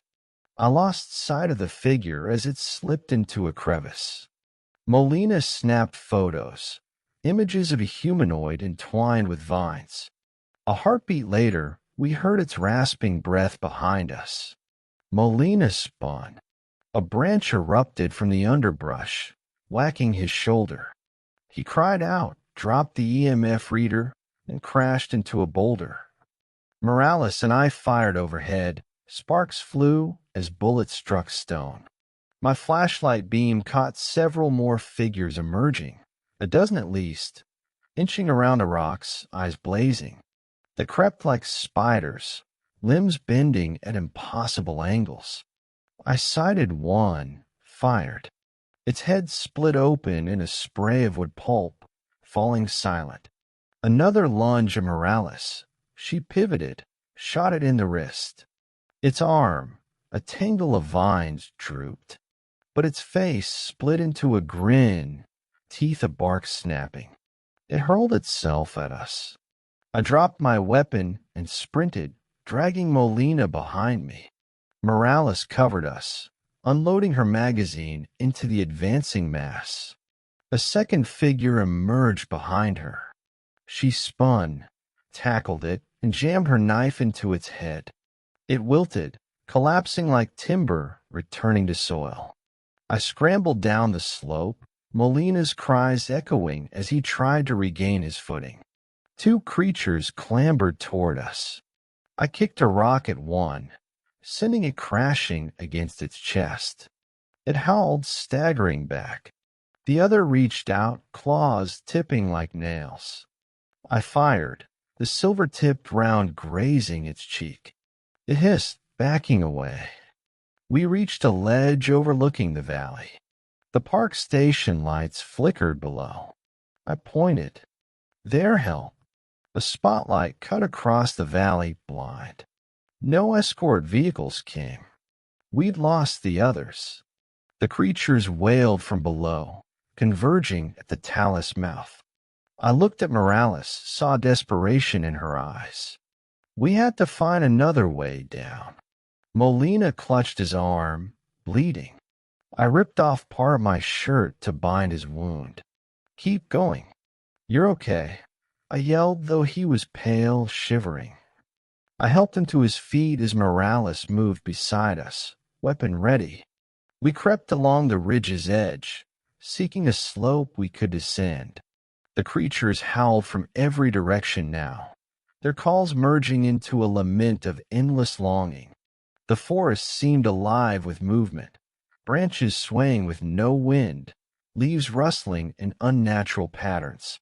At a small cluster of stones, we found a narrow go-around, a steep dirt slope down to a secondary trail. I tested the footing. Loose gravel tumbled beneath my boot. This is it, I said. Morales cut her partner lines. Go. I'll cover you. Molina and I slipped down the slope. The creatures noticed our movement. Two bounded after us. Molina stumbled. I turned, firing 2 shots at the closer figure. It jerked, then dissolved into a tangle of roots that retreated into the soil. I grabbed Molina's hand, dragging him down as the second creature crashed behind us. We hit the trail, stumbling into thicker brush. I led the way, Molina's weight a burden on my shoulder. After 15 minutes, the thrumming of helicopter rotors filled the air. A searchlight swept through the trees. I flagged it down, stepping into its beam. A cargo net dropped down. Morales emerged moments later, bloody but alive, urging me to climb. I lifted Molina as best I could. He slid halfway up before the net jerked him aloft, rescuing him. Morales climbed next, hoisting me up with help. As the rotors carried us away, I peered through the night vision goggles at the forest fading beneath us. The creatures receded into the pines, their luminous eyes watching. The pilot's voice crackled. Get them aboard now. Within minutes, we were back at the ranger station clearing. Medical teams rushed in, hauling Molina to a field operating tent. Morales collapsed, exhaustion overtaking her. I sank to my knees, staring at the thick canopy where the whispering pines swallowed every trace of our intrusion. A low wind hissed through the trees, carrying a single word, intelligible even from above, stay. I realized that night we hadn't driven the forest spirits away. We'd merely survived their onslaught. And they had marked us all as trespassers who knew too much. Something deeper stirred in the whispering pines. Crow's notebook, the ritual stones, the creatures themselves. They were all part of a tapestry woven centuries ago. One I was now ensnared in, unable to escape. Over the next morning, I recovered in the station's infirmary. My ankle was badly sprained. I hobbled on crutches. Morales was sedated for her injuries. She'd lost a significant amount of blood. Molina underwent surgery to remove splinters of bark and wood from his arm. I paced outside, staring at the forest edge. Up in the canopy, pines whispered in the dawn breeze, as if plotting. Colonel Dalton summoned me to his makeshift command center, a canvas tent behind a station. Maps lay strewn across a folding table, topographical charts, radio logs, and photographs from the night before. The sheriff, the park superintendent, and a dozen armed volunteers filled the tent. Tense faces, anxious eyes. They all looked at me as I limped in. "Ranger Mills," Dalton began. "You've seen what lies in the pines. Our intel suggests this creatures were once part of a Native American legend, the Thornspawn." He tapped a section of the map. The Thornspawn were guardians of the forest, spirits bound to the earth, taking vengeance on those who defiled sacred ground. Historical records mention an old ritual, a circle of thorns around a central stone, where sacrifices were offered to keep the Thornspawn appeased. I raised a hand. "The 3 stones I found, could they be part of that ritual?" Dalton nodded. "Exactly.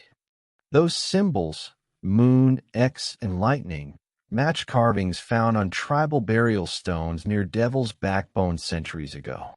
The forest used Crow's fear to manipulate him, guiding him to complete the ritual inadvertently.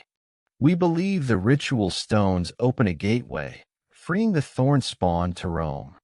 The sheriff piped up. "So, how do we stop them?" He looked at me expectantly. Morales remained unconscious, a reminder of the stakes. I swallowed. "We have to complete the cycle, perform a closing ritual to seal the gateway again. But we need to know the exact incantation, the precise arrangement of stones, and a site unaffected by the spirits." A hush fell. The superintendent, a wiry man named Emerson, said, "Our research points to an ancient clearing in the Echo Grove, 2 days northeast on foot. The grove has a monolith, a pillar of granite inscribed with tribal glyphs. It's been proposed as the original site. If we can place the 3 stones there and recite the incantation, we might banish the Thornspawn." Dalton sighed. "I'm sending you and Deputy Sheriff Brackett to Echo Grove at first light tomorrow. We'll provide transport to the trailhead, supply a skeleton team to secure the perimeter, and equip you with silver weapons and bulletproof vests. Your orders: complete the ritual, no matter what." I nodded. Determination settled in my bones. "Understood." 24 hours later. By dawn, Morales and Molina had been evacuated to a larger hospital. I refused to be held back. I hopped onto the back of a military-grade ATV piloted by Deputy Brackett, a burly ex-cop with a shaved head and arms like boulders. 3 other Rangers trailed behind us on foot: Watson, a new recruit, Patel, a field medic, and Harper, a sniper assigned to provide overwatch. The sun rose behind the peaks, painting the valley gold. We drove to the Echo Grove trailhead, an unmarked logging road ending at a shallow creek. The forest was denser here, old-growth oaks towering overhead. Brackett killed the engine. From here on foot, we move fast. No rest until we find that monolith. We crossed the creek, cold water soaking the tops of our boots, and hiked eastward. Every tree seemed to lean in, branches arching overhead like twisted spines. The forest floor was soft with leaf litter, muffling our steps. No birds, no insects, only the throbbing in my ears and the distant hum of unseen things. I held the 3 ritual stones in my rucksack, feeling their weight, wondering if they pulsed with some preternatural energy. 3 hours into the hike, Watson stumbled over a root. He picked himself up. "Slippery here," he said, forcing a grin. But I noticed his knuckles whitening around his rifle. Harper signaled us to halt. "Movement at 2 o'clock," he whispered, gesturing toward a tangle of underbrush. I strained to see. Something shifted. A mass of vines coiled around a trunk, then slithered outward, a Thornspawn. It was twice the size of the ones we saw in Whispering Pines, its form broader, limbs coiling like serpentine branches. Its eyes glowed red. It advanced, dormant vines snapping around its form. Brackett raised his shotgun, fired. The round struck its midsection. Bark peeled off, revealing rotting flesh steaming in the morning air. The creature roared, lunging at him. He rebounded backward, staggering, shotgun slipping from his hands. I aimed my rifle and fired a silver-tipped round. The bullet tore through the creature's shoulder. Splinters of wood and gore sprayed into the air, but it only howled, advancing. Watson and Patel opened fire, bullets ricocheting off thorns and knifing the earth. The creature's roar crescendoed as vines unfurled around Watson's ankles, yanking him to the ground. Watson screamed, blood spatters as the vines ripped into his side. I sprinted forward, slamming my boot into the vines. I pulled Watson free moments before the thorn spawn dove at him. I pushed Watson toward Patel. Get him back, stabilize his wound. Patel hoisted Watson over his shoulder, retreating. Harper lobbed a rifle grenade at the creature. Explosion bloomed, flame licking through the trees. The thorn spawn reeled, embers burning its bark-like skin. It turned its head at me, eyes like coals burning with vengeful rage. Fall back, I shouted. Brackett and I retreated as Patel and Watson fled. The forest seemed to close in, the trunks bending inward, vines reaching like fingers. We shoveled through a patch of brambles, climbing an incline. We halted at a fallen log, out of breath. Harper didn't move. He took careful aim, headshot. The bullet tore through the thorn spawn's skull, spraying white pulp. It collapsed, thorns snapping shut like a dying flower. I exhaled, adrenaline spiking. We must press on. The monolith, Echo Grove, less than 2 miles. Brackett nodded, grinding his jaw. We moved deeper. Twice more we encountered thorn spawn, once near a clearing where a creek gurgled, once where the forest floor fell away to reveal a sinkhole ringed with skeletal remains. Both encounters were brutal, vines snapping like whips, claws raking flesh. Harper's sniper rounds and our silver-tipped bullets gave us a momentary edge, allowing the team to push through. By late afternoon, we reached the edge of Echo Grove. Gone were pines, instead, towering oaks with trunks thick as pillars. The ground was carpeted with emerald moss. Fireflies gleamed like floating embers in a half-light. At the center stood the monolith, a pillar of granite at least 8 feet tall, inscribed with symbols matching the ritual stones, moon intersecting a line, the split circle, the zigzag. Braids of thorny vines had grown into its chalcedony surface, as if the pillar had been swallowed by the forest. I stepped forward, heart pounding. The grove was unnaturally silent. I placed the 3 stones at the base, arranging them in a triangular formation oriented toward the monolith's carvings. The others spread out, weapons ready. I knelt on a moss, retrieved Crow's notepad pages, and read aloud the incantation, archaic syllables that felt wrong on my tongue. The moment I finished, the wind rose so fast it bent branches. The fireflies scattered like sparks. Overhead, clouds coalesced into a roiling blackness. The monolith shook. The carvings glowed with sickly green light. The stones trembled, elevating off the ground, orbiting around the pillar. A deep voice rumbled from the earth, ancient, mournful, intoning the same incantation I'd spoken. The forest cries returned, a cacophony of wails, screams, and whispers. The vines around a monolith writhed, growing outward like tentacles.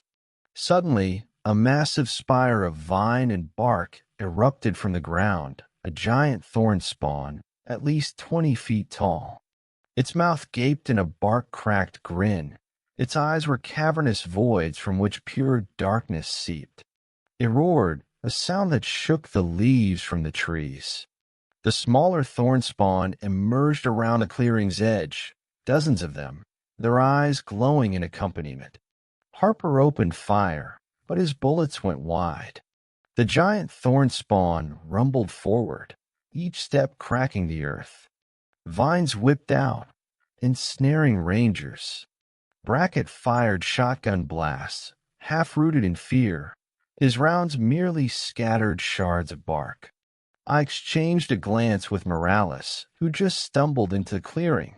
She joined us despite her wounds. "To the monolith!" I shouted. We ran together, stepping over fallen rangers. The giant thorn spawn extended a limb massive, knotted vines ending in thorny claws, and swatted at us. We dove forward, mattress of moss cushioning our fall. The creature's hands smashed the ground where we'd lain seconds before. Earth and debris flew into the air. Morales groaned, clutching a bloody wound on her side. I hoisted her to her feet. We stumbled 2 paces, then found ourselves at the monolith's base. The smaller thorn spawn converged, but the incantation's vibrations thickened, and their forms flickered. I pressed Crow's notes to the monolith, repeating the chant with all the conviction I had. The pillar's carvings glowed brighter, the stones at its base spun faster.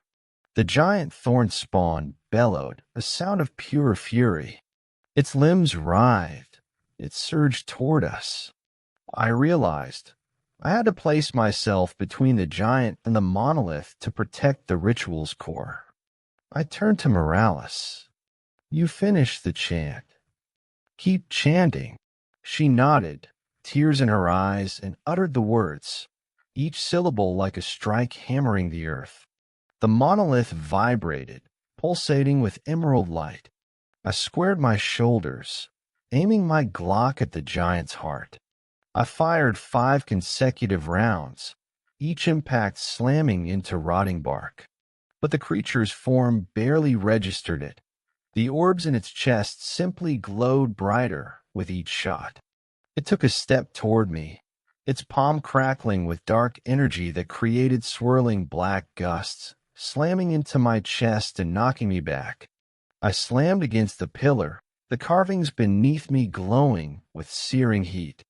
I felt the forest's wrath pressing in. My vision blurred. For a moment, I thought I saw Crow's face in the pillar's swirling glyphs, eyes pleading. Suddenly, a flash, Morales, voice rising, reciting the final phrase. A shockwave of green light erupted from the monolith, crashing through the clearing like a tidal wave. Every thorn spawn froze, vines unraveling, turning to brittle ash that floated to the ground. The giant thorn spawn screamed as the light engulfed it, splintering its form into shards of wood and darkness until nothing remained but a pile of smoking rotted branches. The monolith's glow dimmed, the stones fell to the moss with gentle thuds. Morales collapsed beside me, trembling. The forest sighed, leaves rustling as if exhaling a long-held breath. Silence settled over Echo Grove, unbroken even by bird calls. A few seconds later, Watson coughed, blinking under a flare. Brackett staggered over, bandaging his arm. Harper appeared from behind a shattered sapling, lowering his rifle. We stared at the lifeless clearing. The incantation had worked, but at a cost. We lost 2 rangers, Patel and Watson, and Brackett was unfit to move quickly. The EMF reader lay on the ground, shattered.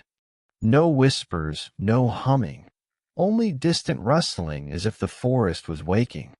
I turned to Morales. "Is it over?"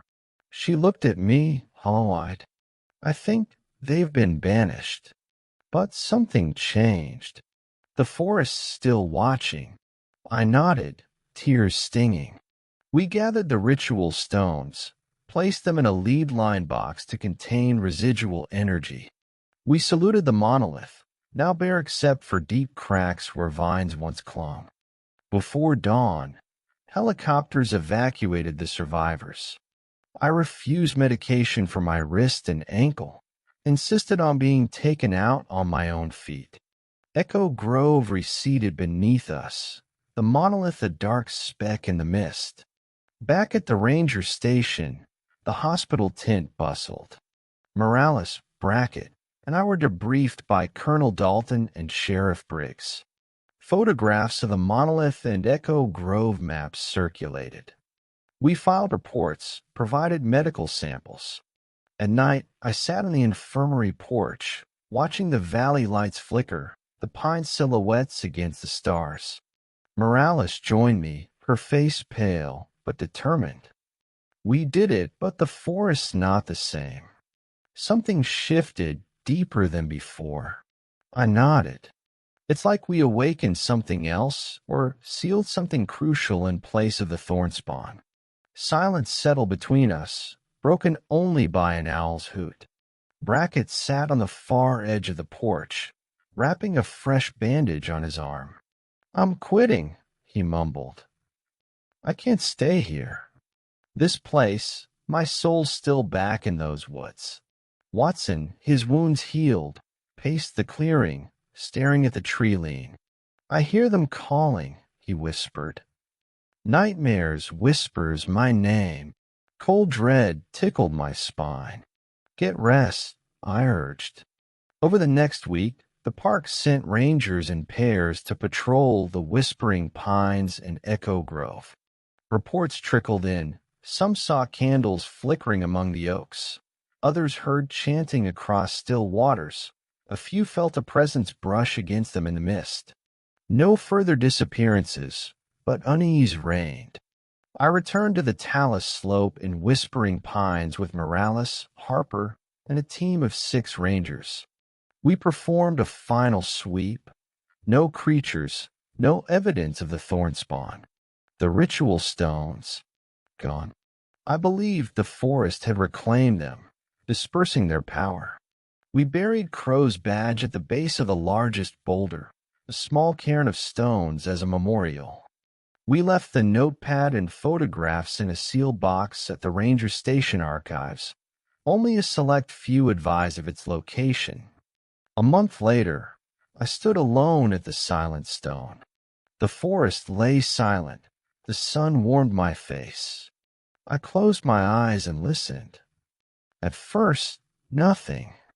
Then a whisper, my name, so faint I almost missed it. I opened them. No one was there. The breeze teased the pines. Their needles swayed. I smiled, heart pounding, a reminder I was alive. Turning to head back, I nearly missed the half-buried corner of a ritual stone moon symbol, nestled beneath a mound of pine needles. I knelt and brushed it free. The symbol glowed softly in the dusklight. My chest tightened. I tucked it into my rucksack, mind racing. I had to make a choice: destroy it, bury it for good, or bring it back to the station. The last time, removing the stones unleashed hell. The forest around me sighed again. As I rose, I felt the earth shift beneath my boots. A branch snapped. Eyes, dozens of them, watching from the dark. The whisper rose. "Return it." I froze. My pulse thrummed. Somewhere in the distance, an owl hooted. The pines seemed to lean in, shadows pooling at their bases. The moment stretched. I exhaled and walked forward without looking back, determined to carry the cursed stone somewhere safe, though I had no idea where that might be. The Whispering Pines watched, silent but vigilant. 3 months have passed since Echo Grove. The park reopened its trails, though fewer hikers ventured near Whispering Pines. Ranger Morales transferred to a civilian post. Sheriff Brackett resigned. Watson patrols with me, though his eyes flicker with every shifting shadow. Harper remains on standby, his rifle never far from reach. I keep this single ritual stone locked in a lead-lined safe in the ranger station's basement, away from radios, away from curious eyes. At night, when the wind rises, I hear a distant whisper. Sometimes it's my name, sometimes a half-remembered incantation. I've sworn myself to vigilance, guarding this sleepy corner of the world where ancient rites slumber.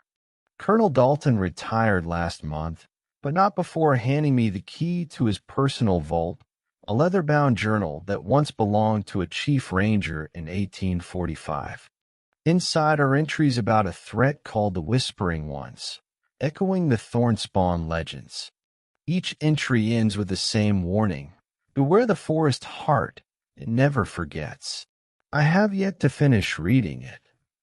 Lately, I dream of Echo Grove, the monolith collapsing into dust, vines unwrapping from bark, a child's whisper coaxing me deeper.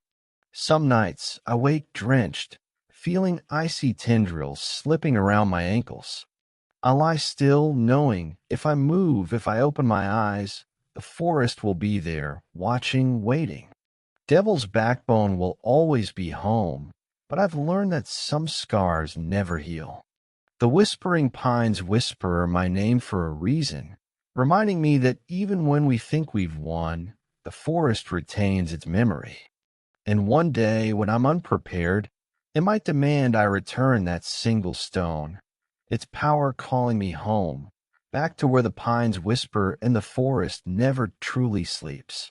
When I first got the call to fill in at Ashbourne Forest Reserve, it felt like a solid gig: remote park, quiet trails, routine wildlife checks. But as soon as my truck rattled down the gravel entrance, the air turned thick, stifling, almost suffocating. The old park sign, half covered in moss, read, "Ashbourne Forest, harmony with nature." Harmony felt like a lie. The pines towered overhead, their branches intertwining so densely the sky vanished. It was as if the forest stretched out endlessly, indifferent to human presence. Night fell faster out there, the canopy swallowing the daylight. My supervisor, Ranger Collins, handed me a battered logbook. "Check the north sector," he said, voice low. "There's been strange stuff. Locals whisper about whales at twilight, trees shifting at night. Just keep me posted." He handed me a pair of old keys and shrugged. "Be careful." That night, as the full moon rose, I felt eyes watching me from the timberline. A low moan drifted through the pines. I tipped my cap and ventured into the forest, unaware that by morning I'd be wishing I'd stayed in the city, far from wherever I was headed. The first day was deceptively calm. I patrolled the North Sector Trail, checking for fallen trees and clearing the path for hikers. The understory was a tangle of bracken, ferns, and rotting logs. Birds flitted overhead, woodpeckers, jays, occasional spawn of ravens. I spotted fresh deer tracks near a cluster of birches, 2 does probably grazing just before dawn. I jotted notes in my pad: deer activity north of Twin Birch. Routine stuff. But then I found the first sign, a narrow path veering off the main trail, nearly invisible under moss. The ground looked scraped, as if someone or something had clawed at the earth. Sap oozed from a snapped sapling beside it, the thick amber liquid catching sunlight like blood in a wound. I knelt and touched it. It was warm. My fingers stuck together. A chill rippled through me. I snapped some photos with my phone and proceeded along the main trail. I came across a clearing where a single stone stood, carved with runes I didn't recognize. Around its base, scattered branches formed a crude circle, as if someone had held a ritual there. I stared at it, stomach nodding. Why wasn't this in the logbook? I scribbled a note: found rune stone clearing. No signage. Investigate further. That evening, I returned to Colin's office to type my report. He glanced over my notes. Rune stone? Must be old. Park politics. We keep it quiet. No hikers beyond that point. He said it casually, as if hiding an entire ritual site were perfectly normal. I raised an eyebrow, but he dismissed my question with a grunt and sent me back into the forest before sunset. As twilight crept through the pines, I stood at the edge of the clearing, staring at the ruined stone. A hush fell, as if the forest held its breath. The wind died. My radio crackled, static, then a whisper of my name. Ranger. Ranger. I turned, flashlight cutting through gloom. But there was no one. Only trees, gnarled and silent. My heart hammered. I called into the radio. No response. I forced myself to step away, retracing my steps to the patrol cabin before the light vanished. Night in Ashbourne was a living thing. I lay awake listening to the wind shaping the branches outside, creating ghostly moans that drifted through the window. At 2:17 a.m., I woke to a rasping knock on my door. My lantern's flame flickered as I crept toward it, pistol in hand. I swung the door open. No one. Only thick darkness and a damp breeze. I stepped onto the porch. Dew soaked my boots. I saw footprints, bare feet, sooty and narrow, leading into the forest. I followed them. Each footprint sank into the loamy earth, black soil between slender toes.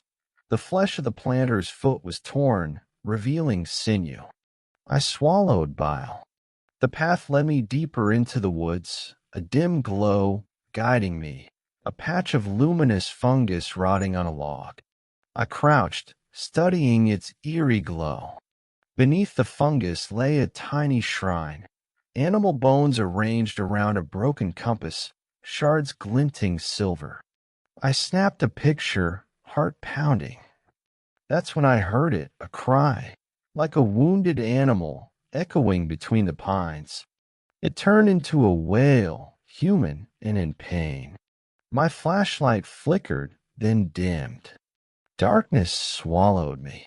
I shone the beam around, revealing a figure in the distance, pale as moonlight, emaciated, standing by a fallen oak. Its head whipped toward me, mouth hung open in a silent scream. I raised my pistol, but the thing didn't move.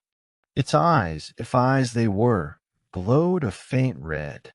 Then, before I could react, the ground between us shifted, and the figure vanished underground, literally sunk into the earth, as if the roots had swallowed it whole. I stumbled backward, heart racing, tripping over roots and falling face first into the muck. I scrambled up and ran, branches slashing at me until I burst through the tree lean and collapsed at the cabin door. I collapsed onto the porch, gasping.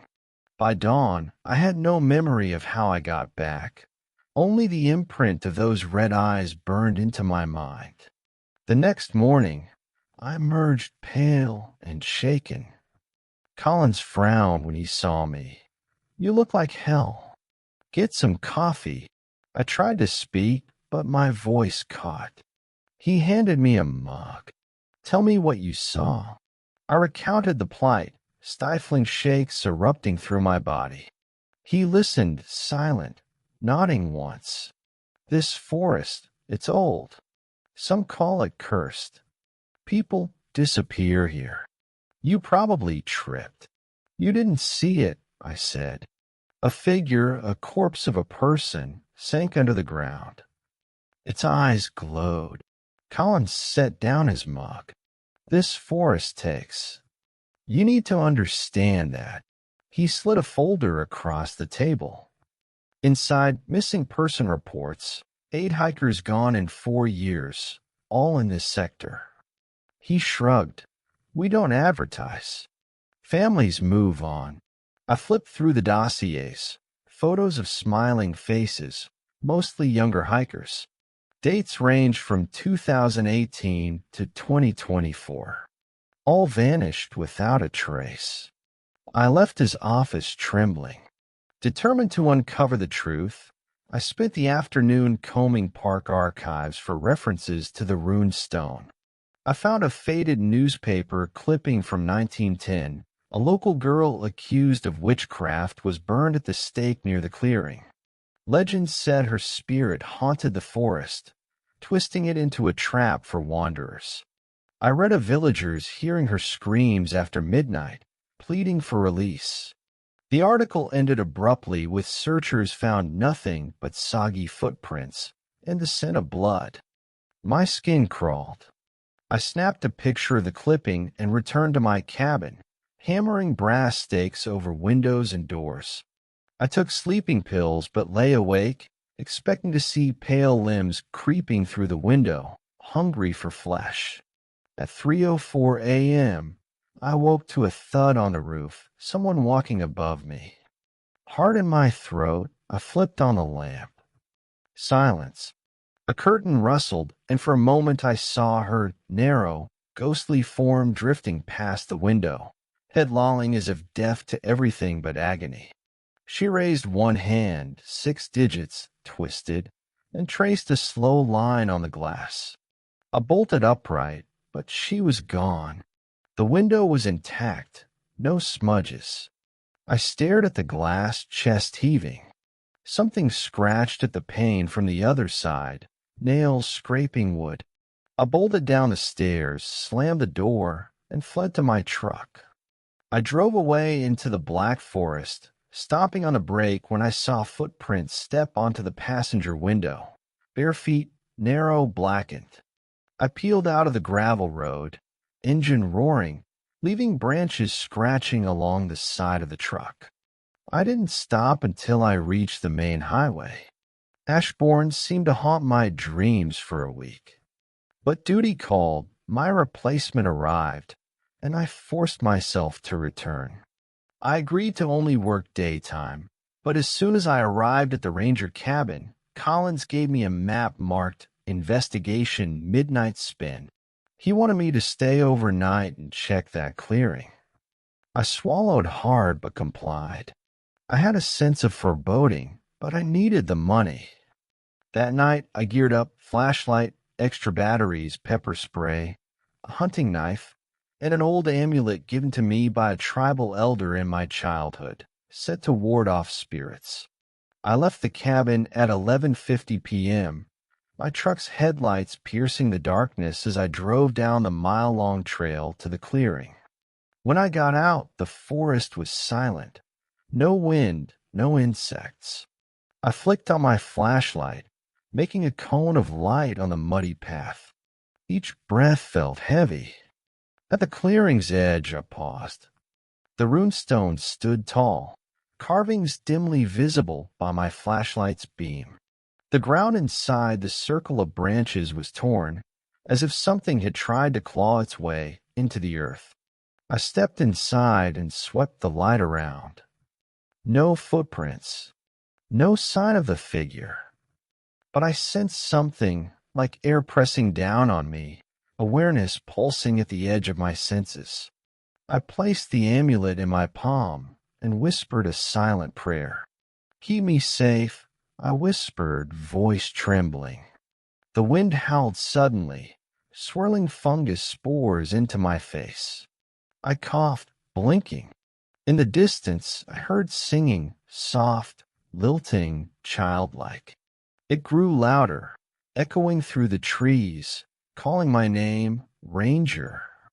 Ranger. My palm stung where I held the amulet. It felt hot, almost burning. A chill shot through me when I saw movement. Dozens of tiny, skeletal shapes darting between the trees, hundreds of them, thin arms outstretched, pale faces contorted in silent wails. I backed away, heart pounding. The amulet's chain snapped, the charm falling to the ground. The chanting stopped. Silence. The runestone glowed faintly, blue-white light streaming from its runes. My flashlight flickered and died. I stood there helpless as the ground trembled and cracks formed in the soil, splitting toward me. I ran, adrenaline fueled, back down the path, tripping over roots until my flashlight bounced away. I could hear the cracks behind me snapping open, as if the forest was trying to swallow me whole. I reached my truck, yanking open the door. As I bolted inside, I saw them, spectral forms emerging from the cracks, reaching for me with long, bony limbs. I locked the door, slamming it just before they pressed cold, decayed fingers against the windows. My engine roared to life, and I sped away, tires skidding on the gravel, leaving them behind, eyes glowing red as they watched me go. The days after that, I became a ghost to everyone. I took a leave of absence, claiming PTSD. I tried to settle back into my apartment, but every shadow seemed alive. At night, I slept with lights on, old horror movies playing on loop. I had nightmares of the runestone glowing, of skeletal children calling my name. When I woke, sweat drenched my clothes, and I'd find the amulet on my bedside table, muddy as if I'd been crawling through wet earth. I'd clean it gingerly, terrified of its power, yet unable to discard it. A week later, I got a letter. No return address, just my name scrawled in black ink. Inside, a single photograph. It showed a man in old ranger garb, standing in front of the runestone, smiling. I recognized the face, my grandfather. He died 5 years ago. The date scrawled on the back read May 12, 1975. Below it, written in shaky handwriting, I try to spare you. She grows stronger every decade. The forest hungers. I dropped to my knees, heart pounding. My grandfather had been a ranger at Ashbourne before I was born. Did he try to stop it? Protect me? The runestone had been his last assignment before he vanished for 3 days, only to return delirious and disoriented, refusing to speak of that night. I'd always assumed he suffered some breakdown. Now I knew the truth. He'd seen what I saw. That night, I packed my car. I couldn't stay here. I needed to end this once and for all. I drove back to Ashbourne with my grandfather's photograph and the amulet, still tarnished from the forest script. As I neared the entrance, headlights cutting through the darkness, the road grew narrow. The trees overhung so closely their branches nearly touched my windshield. The air turned damp, and the forest scent, dank, earthy, filled my lungs. At midnight, I reached the clearing. I stepped out, holding the photograph tightly. The runestone lay, half buried in leaves. I placed the amulet against its base and wept softly. The ground trembled, a low rumble rolling through the forest. I lit a single match, igniting a pile of cedar boughs I'd gathered. Flames licked the runestone. The wood crackled as the forest seemed to cry out in pain. The runes glowed bright white, then shattered, the stone crumbling into powder. The flames surged, consuming the ashes. I stumbled back, covering my face from heat. When the fire died, all was still. The forest exhaled. I knelt by the ashes and placed my grandfather's photo on what remained of the runestone's pedestal. A cold breeze swept past. I felt something lift from my chest, a weight gone. I knew he was finally free. I never returned to Ashbourne. I hear rumors. The clearing lies bare, no runestone, no skeletal children emerging at night. Some say the forest is peaceful now. Others whisper it waits, biding its time until another soul dares to tread its shadowed trails. As for me, I carry the yellowed photograph in my wallet and the amulet, tarnished but intact, in a small wooden box on my dresser. At night, I sleep with one eye open, listening for the wind in the trees. Because even though I destroyed the runestone, I know some part of that forest remains, unchanged, vigilant, waiting for the next ranger to answer its call. My boots sank into the knee-high grass as I stepped off the ranger station's porch, the scent of pine and damp earth heavy in the air. I hadn't slept well. Since I began my shift at Grayson Pines National Park 3 weeks ago, disquiet had nestled in the back of my mind, swirling like leaves caught in a whirlpool. The early morning fog clung to the treetops, tendrils drifting through the underbrush. Somewhere not far off, a barred owl called out, its hoot echoing through the valley. For a moment, I hesitated, the weight of my flashlight in hand feeling heavier than it should. Every ranger knows that parks are alive, alive with wildlife, with the wind, with secrets. But something about Grayson Pines felt wrong. I couldn't name it precisely. It wasn't the usual unease you feel when you first start patrolling alone. It was beyond that, an intangible sense that I was being watched, as if unseen eyes observed my every move. I shook my head and forced myself forward. Duty called. The East Trail had its first visitor coming through at sunrise, and I needed to check the trailhead kiosk before they arrived. I reached the kiosk just as the gray sky began to pale.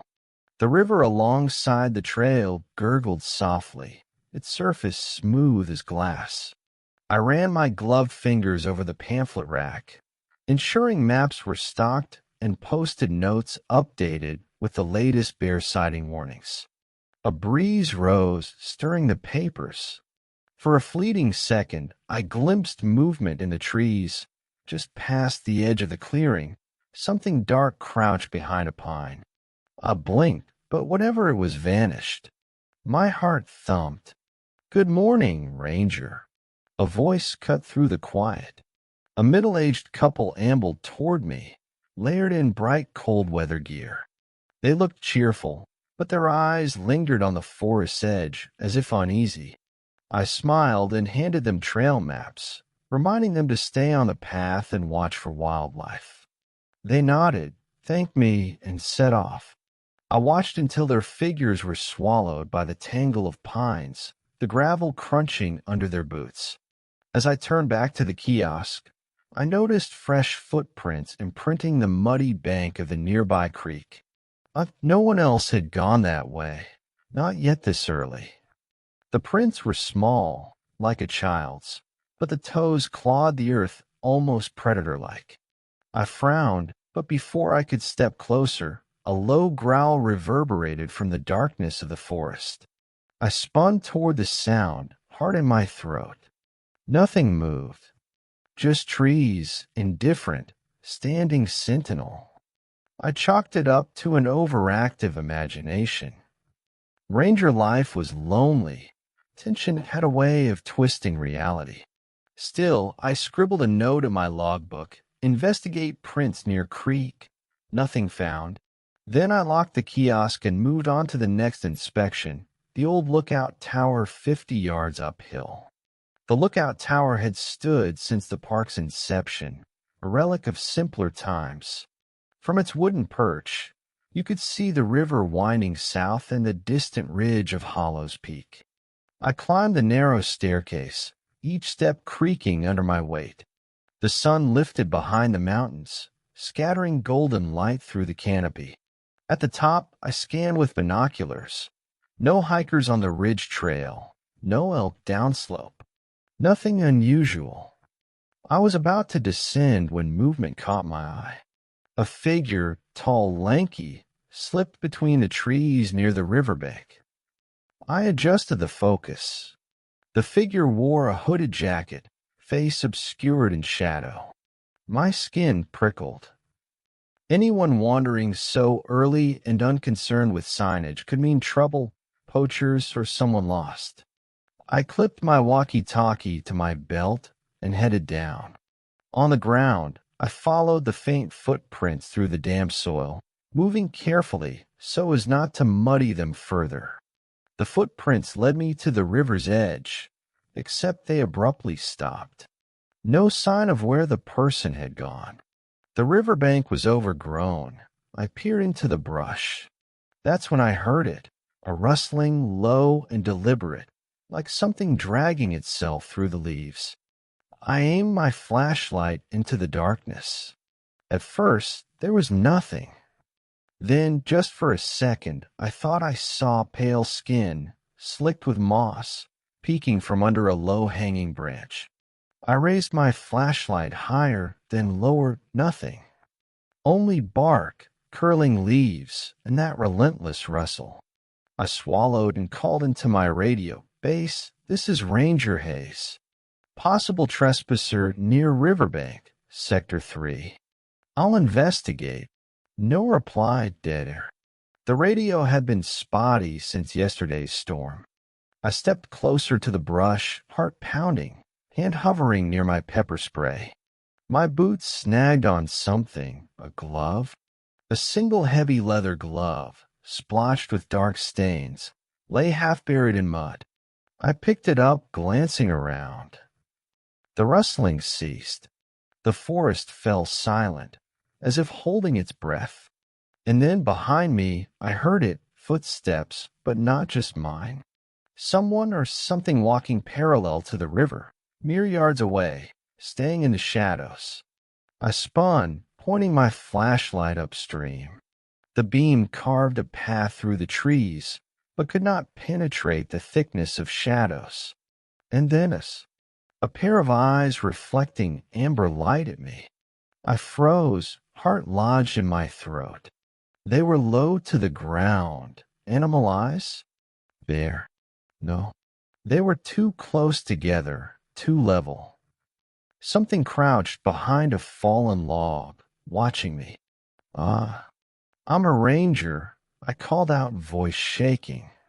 The eyes held steady, unblinking. My mind raced.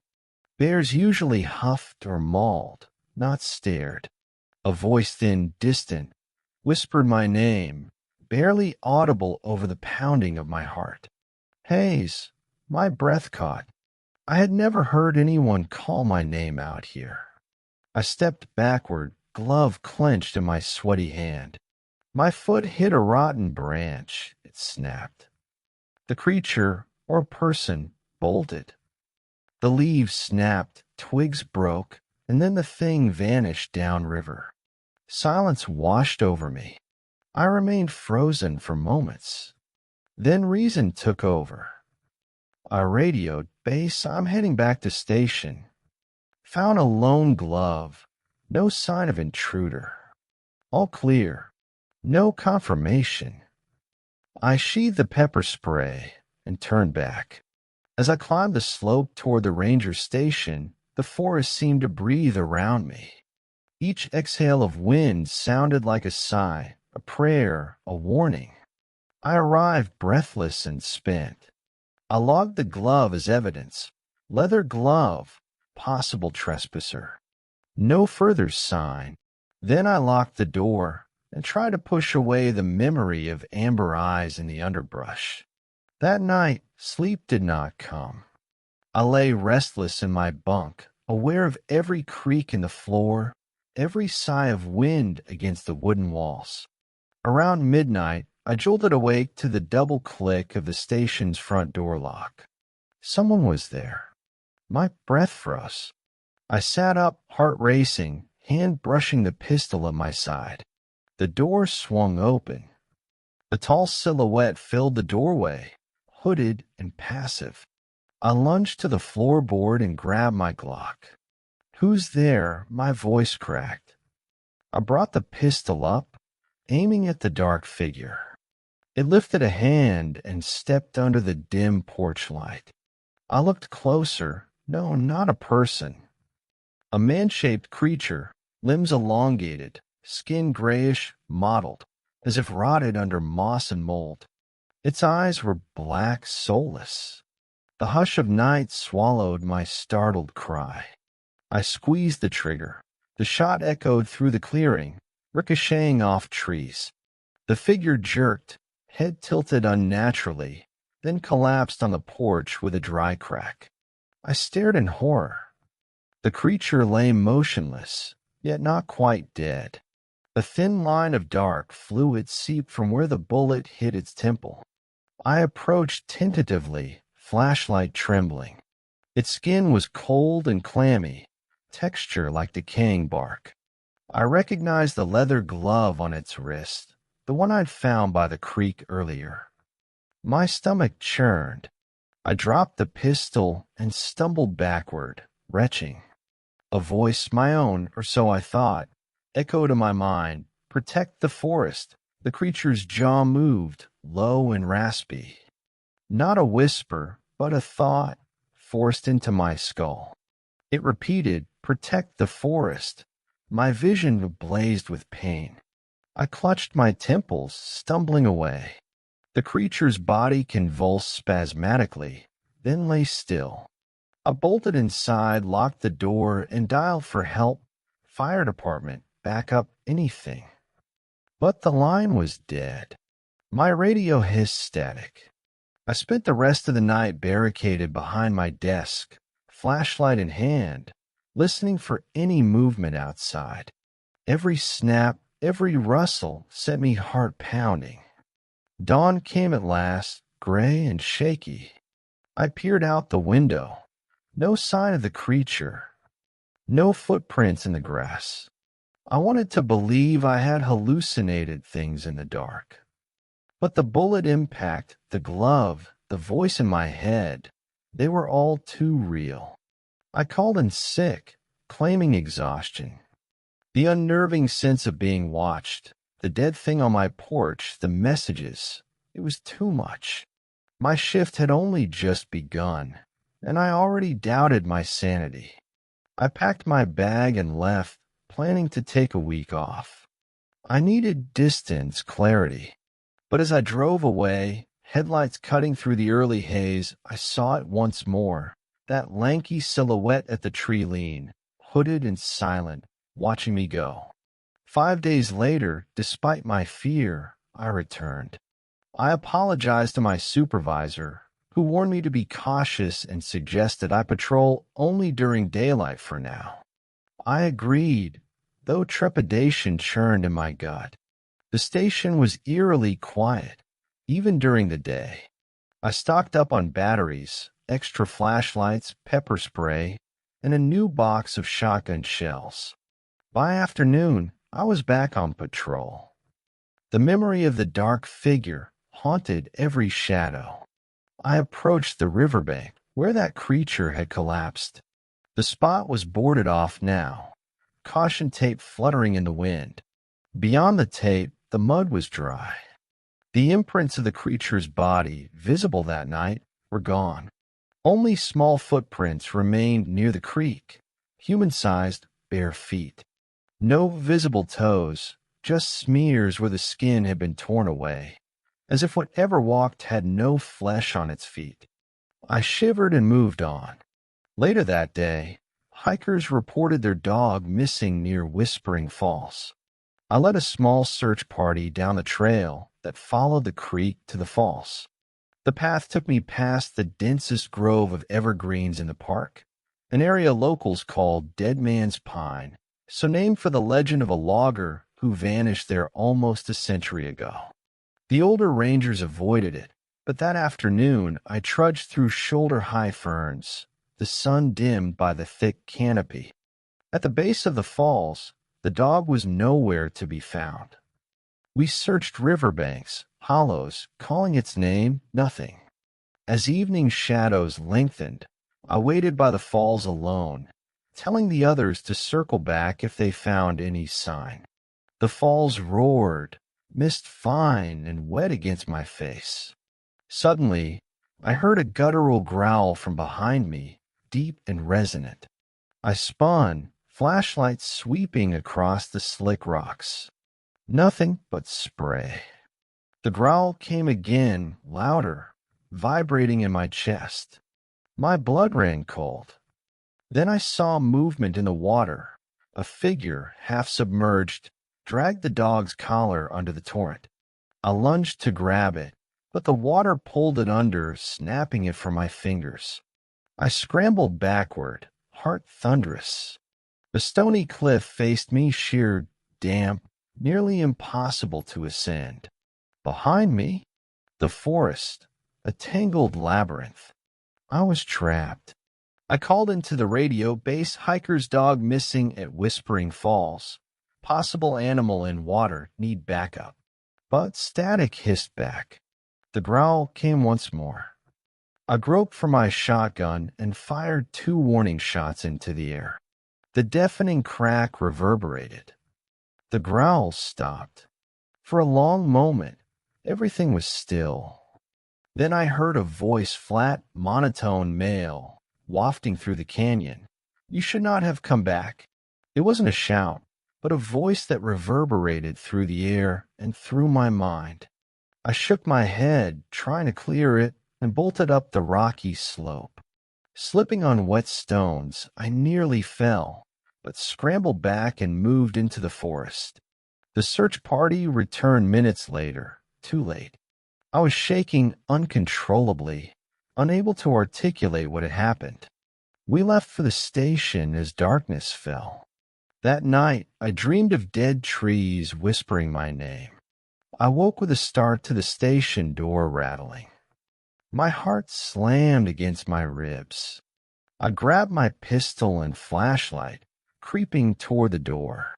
It lurched open. I swung the flashlight, nothing. Shaking, I stepped onto the porch and swept the beam across the clearing.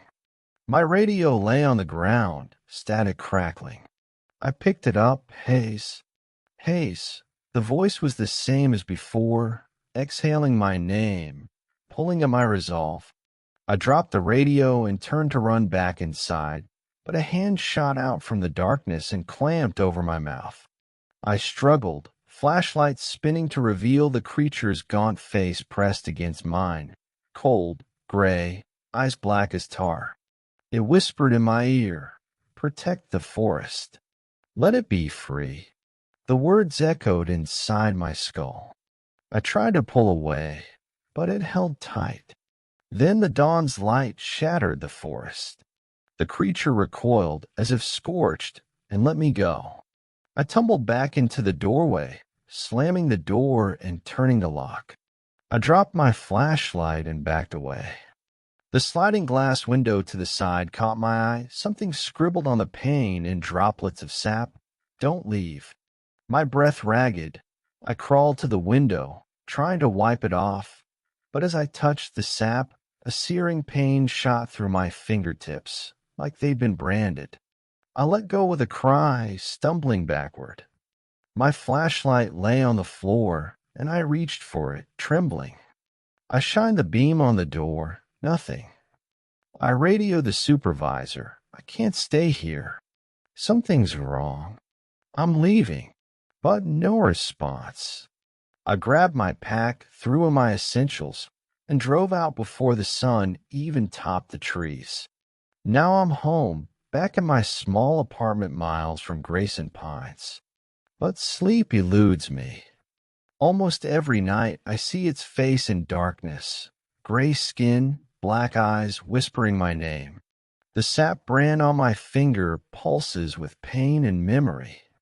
I've tried to report what happened, filing incident reports, calling fellow rangers. Emails return unanswered. The ranger station's email address bounces. Phone lines remain dead. A week ago, I received a package, the same leather glove I found by the creek. No return address. I hide it in my closet, sealed in plastic. Yet even here, in my city apartment, I feel its presence behind me. At night, I hear that voice in my head, "Protect the forest." The logic escapes me. What forest? How? I don't know what it wants. And I fear that if I find out, I might never return. They warned me about Blood Moon Ridge from the moment I applied for the seasonal ranger position at Copper Pine National Park. Located in the western Cascades, Blood Moon Ridge earned its name from a geological anomaly. On the first full moon of every cycle, the ridge's red-hued cliffs shone like embers bathed in lunar light. Locals spun tales of crimson fog, ghostly howls, and the bloodthorn, A carnivorous vine said to root itself among the cliffs, feeding on unsuspecting passers-by. I was 25, eager to prove myself and escape the city's hustle. My parents warned, stick to the marked trails, don't stray at dusk, and don't go near Blood Moon Ridge at night. I smirked. Ghost stories. Just another ranger camp legend to scare tourists. My first month was smooth. I patrolled the lower slopes, issued trail permits, and performed wildlife rescues. The mountains were majestic, alive with elk, eagles, and the distant roar of mountain goats. But in the third week of August, the full moon began its cycle. I noticed a slight red tint on the horizon at dusk. I chalked it up to wildfire smoke from hundreds of miles away. That night, I walked the ridge trail alone, taking a shortcut home.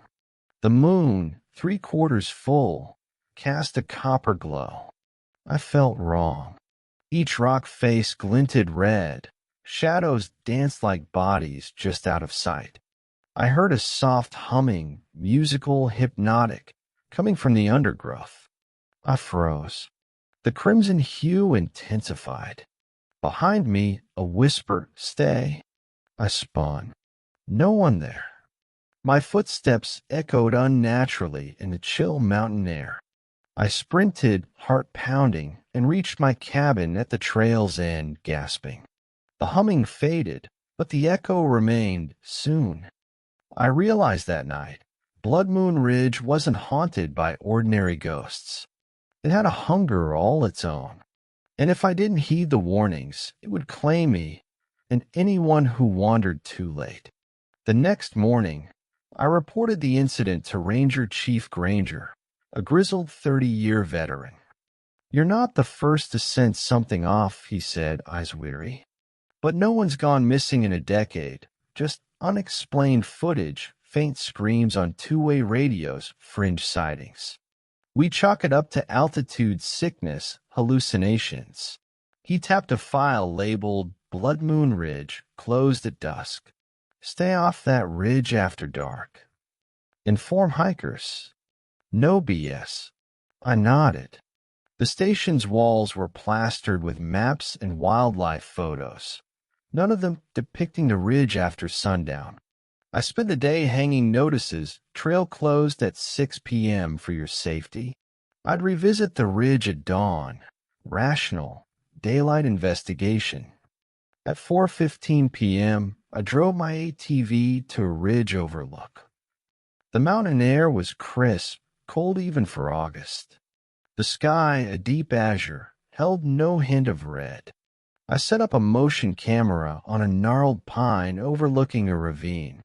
Then I turned back toward camp, my mind racing with visions of red mist and whispered threats. That night, I struggled to sleep. I heard the same hum, so faint I thought it was the wind or my heart beating too loud. At 1:02 a.m., I heard a muffled crash, metal on wood. Flashlight in hand, I stepped onto the cabin's porch. The door to the equipment shed stood ajar. Inside, all my gear lay scattered, ropes, radios, knives, chaos. I spotted faint crimson stains on the floor, fresh, wet. I knelt, touching a drop, coppery, a warm sting on my fingertip. My heart froze. A flash of movement caught my eye, dark tendrils slithering across the wall, reaching for the shed door's frame. I scrambled back, shouting into the night. The hum louder, a chorus of cries, rose from the ridge. A shape detached itself from the shadows, a vine-like appendage, glistening with crimson sap, snaking into the cabin's open window. I slammed the door, barricading it with a heavy table. The vines recoiled, retreating into the gloom. I dropped to my knees, hard hammering, and the TV in the corner spontaneously flicked on, static, then a single frame, the motion camera's view of the ravine. The image was washed in crimson, dozens of vines thrashing, rooted in a slope of red-tinged moss. A figure passed in the corner, a man in ranger green, waving at the camera. His face blurred as blood poured from his eyes and mouth. Vines sprouted from gashes in his skin, pulling him into the earth. The image glitched to static. Loud clicking, then the TV powered off. I staggered back, pressing my palms to my eyes. When I opened them, the cabin was silent. No footsteps, no vines, only moonlight filtering through the curtains, painting the floor red. I spent the rest of the night scanning the walls, checking locks. At dawn, I called Granger. He promised to send a team to investigate the shed. Then he asked, "You okay?" I hesitated. "I saw something. On the monitor." He sighed. "Don't trust electronics on the ridge. They go haywire. Just stay away, finish your shift." I swallowed, adrenaline draining. But staying away meant ignoring the ridge's cry. I couldn't do that. At 6:30 a.m., I met the investigation team at the ATV depot. Ranger Kit Buxton, expert in mountain flora, Deputy Fletcher, local law enforcement, and 2 technicians, Laney and Brooks, tasked with recovering footage and collecting samples. We headed up the ridge in 2 ATVs, cameras strapped to handlebars. As we climbed the gravel road, the forest changed. Pines thinned, replaced by stunted hemlocks. The air smelled of rot and damp earth. Kit knelt beside a charred patch of ground, scorched earth in August. "Last night's fire?" she asked. The ridge was off limits, but a small wildfire had broken out a week ago, extinguished quickly. Kit's pointed to blackened vines tangled in the roots, still smoldering. We collected specimens, stem and sap samples, storing them in sealed containers.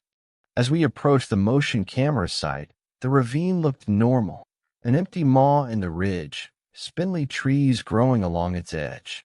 Kit scanned, a small microphone hanging from a branch, wire frayed. The microphone's speaker crackled to life as we neared, humming, then static. A final, garbled phrase, "Come back."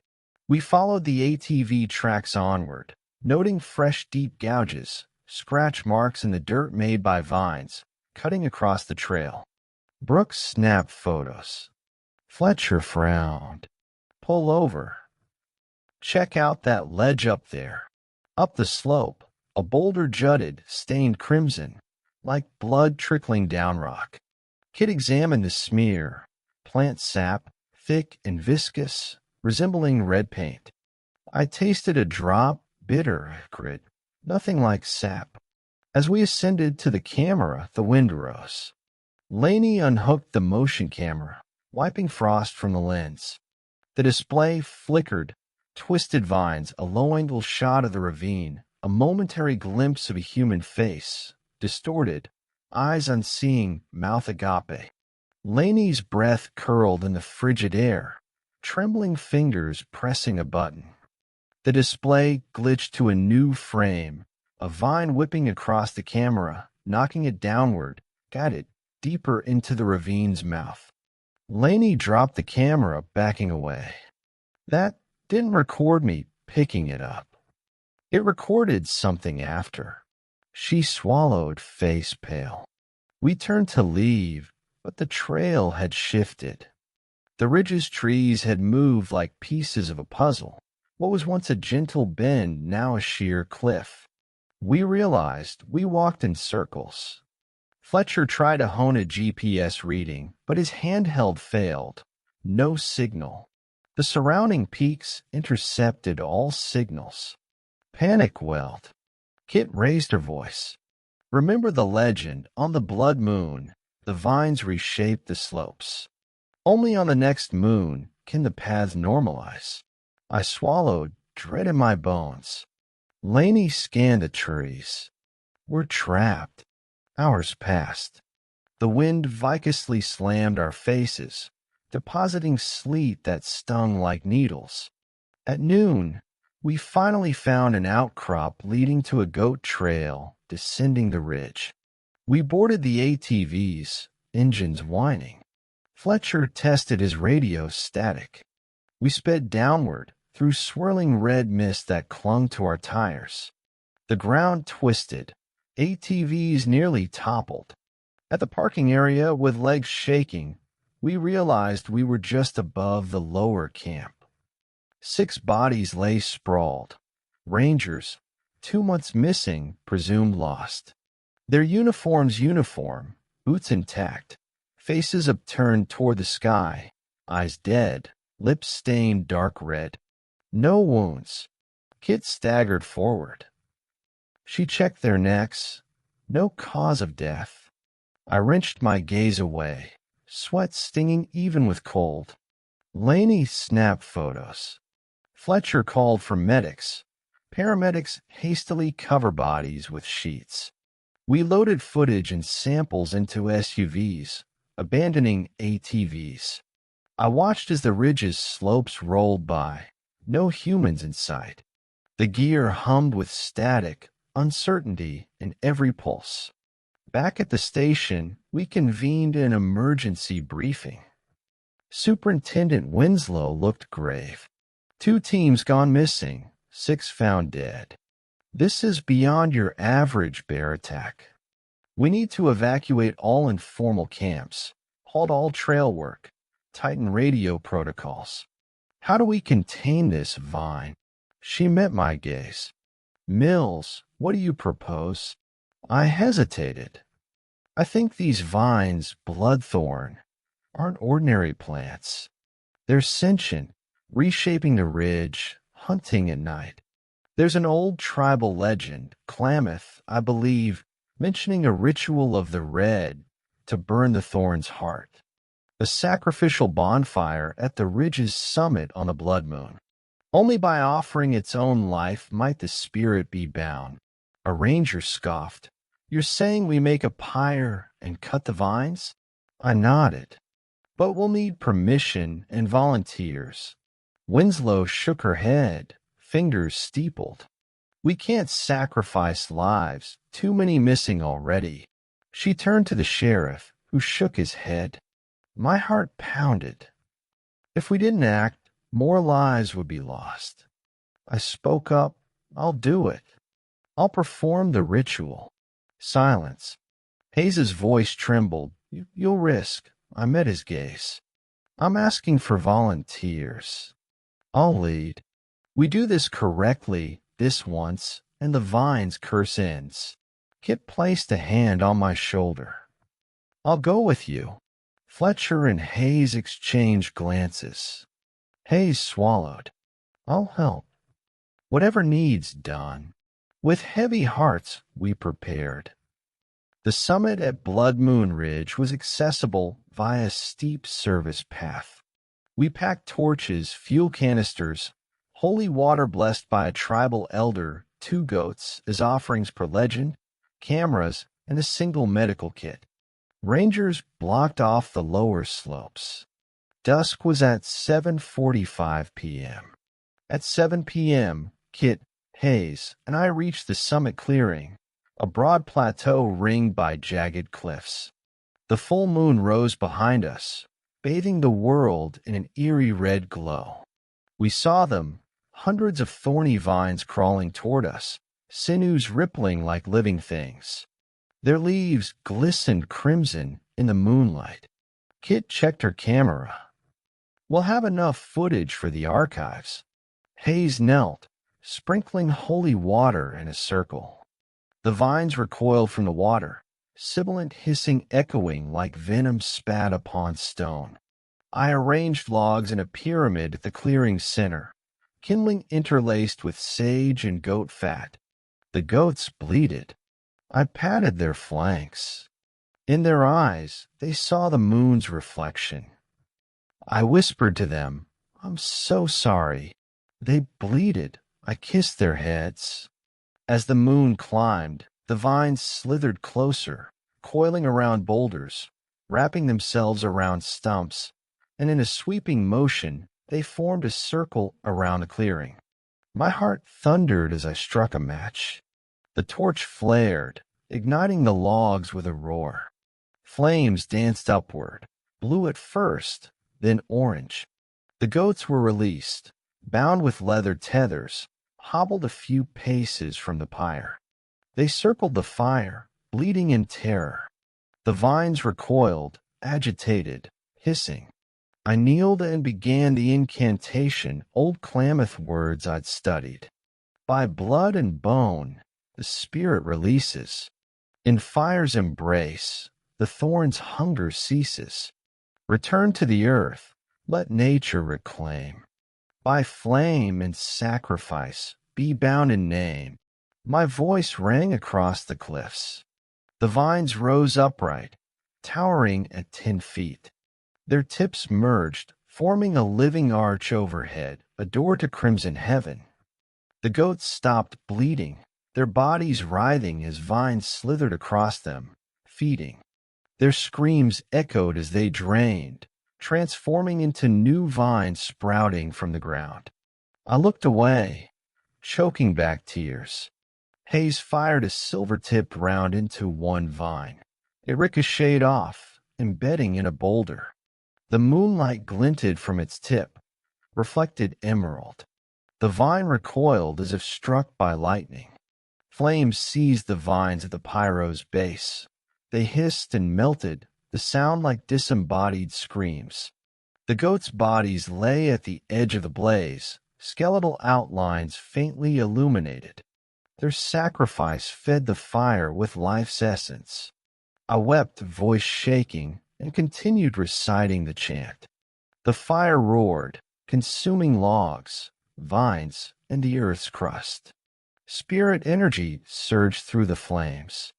The vines writhed, contorted, then plunged into the blaze, hundreds of them rushing like a river of thorns.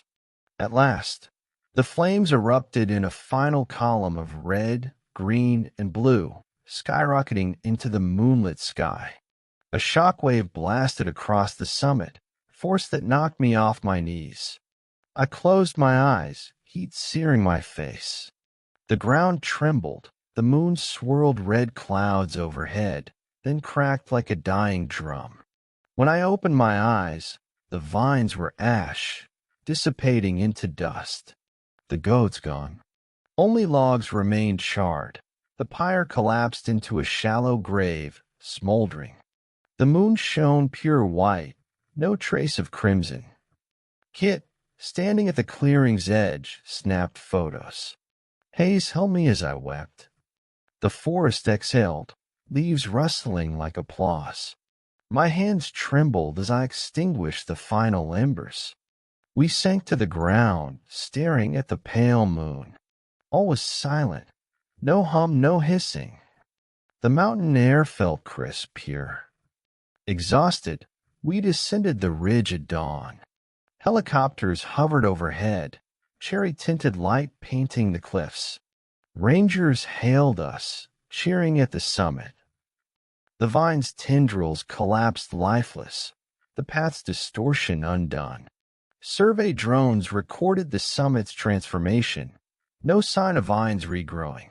Back at the ranger station, triage medics checked us for frostbite and exhaustion. I passed out, waking hours later in a hospital bed. Kit sat by my side, haloed by white blankets. Her cheeks were streaked with tears. "You did it," she whispered, nodding. My body trembled. Too many sacrifices. She squeezed my hand. "The ridge is safe." Hayes entered, her face grim. "You're lucky, Mills. Some memories don't fade." She gestured at the wall. TV monitors displayed the final moments, the vines, the goats, the blaze. It was too much to bear. I covered my eyes. Later that evening, Superintendent Winslow visited my room. "You've done your duty, but I must warn you, the blood moon cycle repeats monthly. We'll keep a watch, but you freed the ridge's hunger.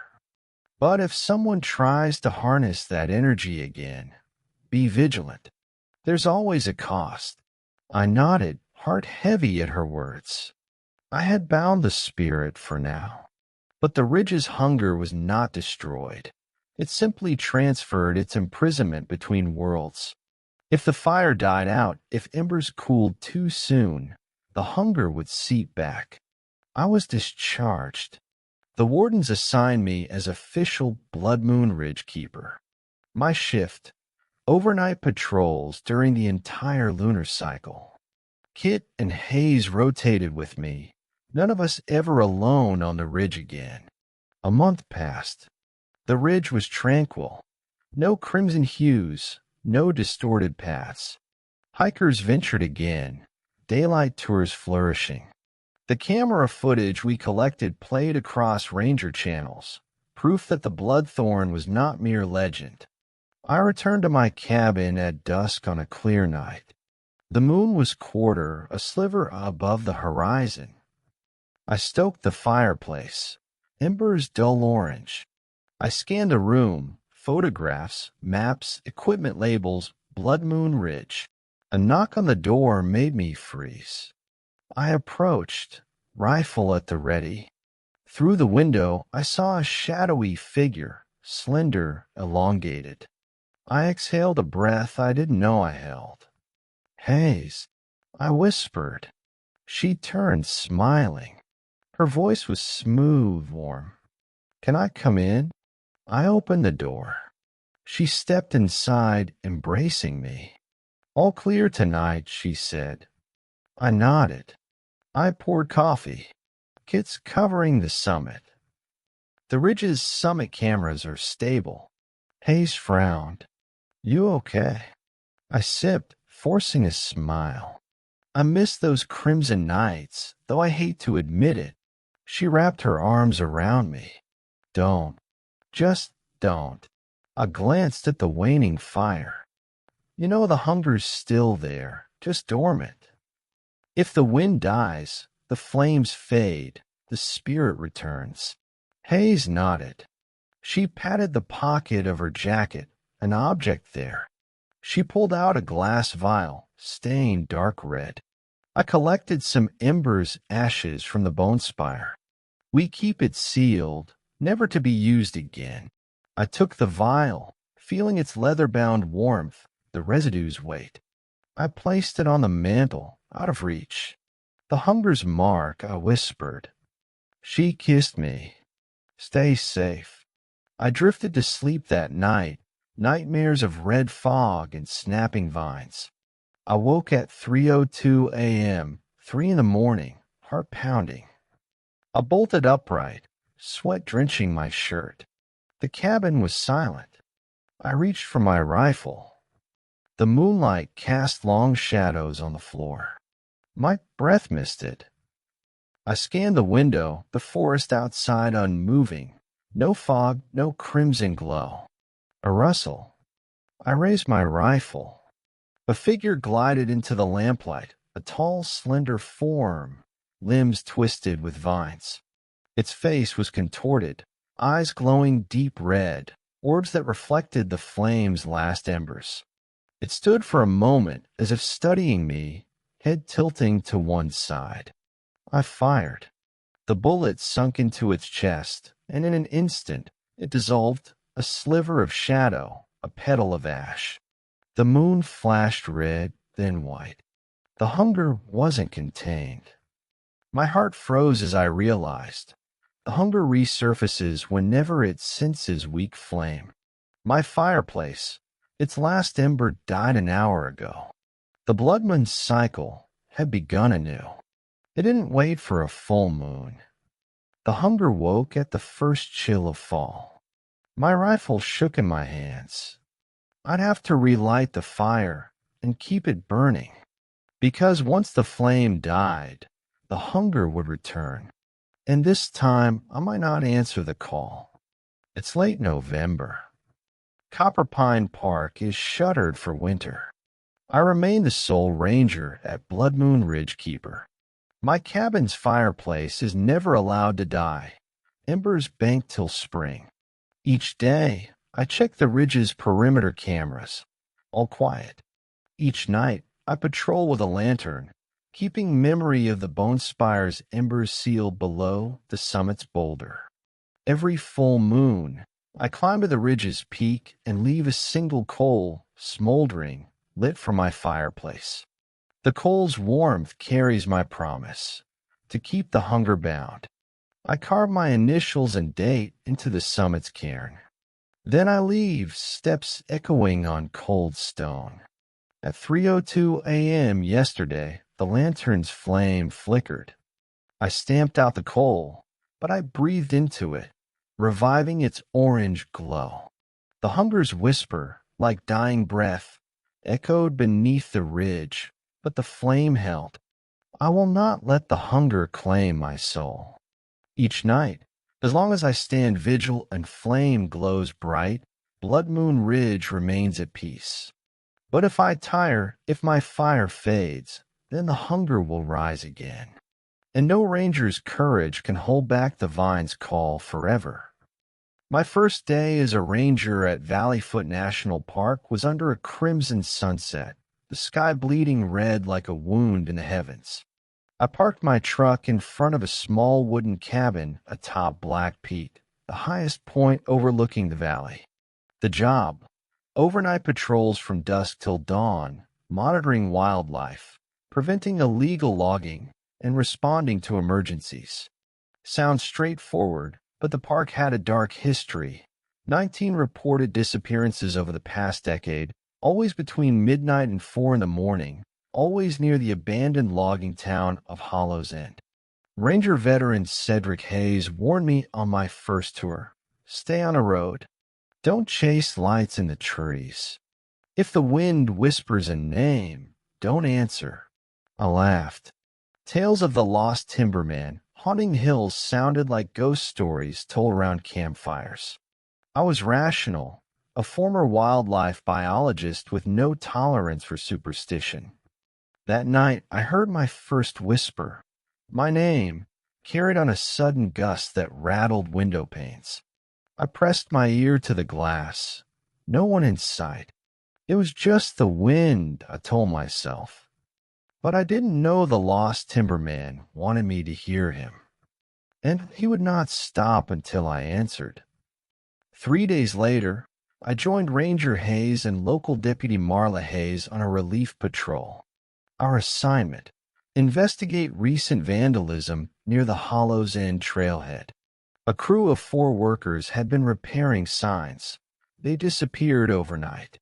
The truck was found spattered with dried blood, doors open, tools scattered. No bodies. No footprints beyond the edge of the asphalt. It was as though they'd vanished into thin air. We reached the trailhead just before dusk. The sky was stained purple. The crew's pickup sat idle, its headlights still on, beam cutting across the gravel. Remnants of campfire smoldered, ash barely cooled, charred logs still glowing at their core. We approached cautiously. Hayes carried a hunting rifle. Hayes had her patrol shotgun. Where might they have gone? I asked, bending to inspect tire tracks. They ended half a meter beyond the tailgate. No skid marks, just a sudden stop. Hayes shook her head. No one walked away from this truck. Something pulled them off into the woods. Hayes signaled us to move. The forest's edge was a tangle of ferns, brambles, and ancient Douglas firs.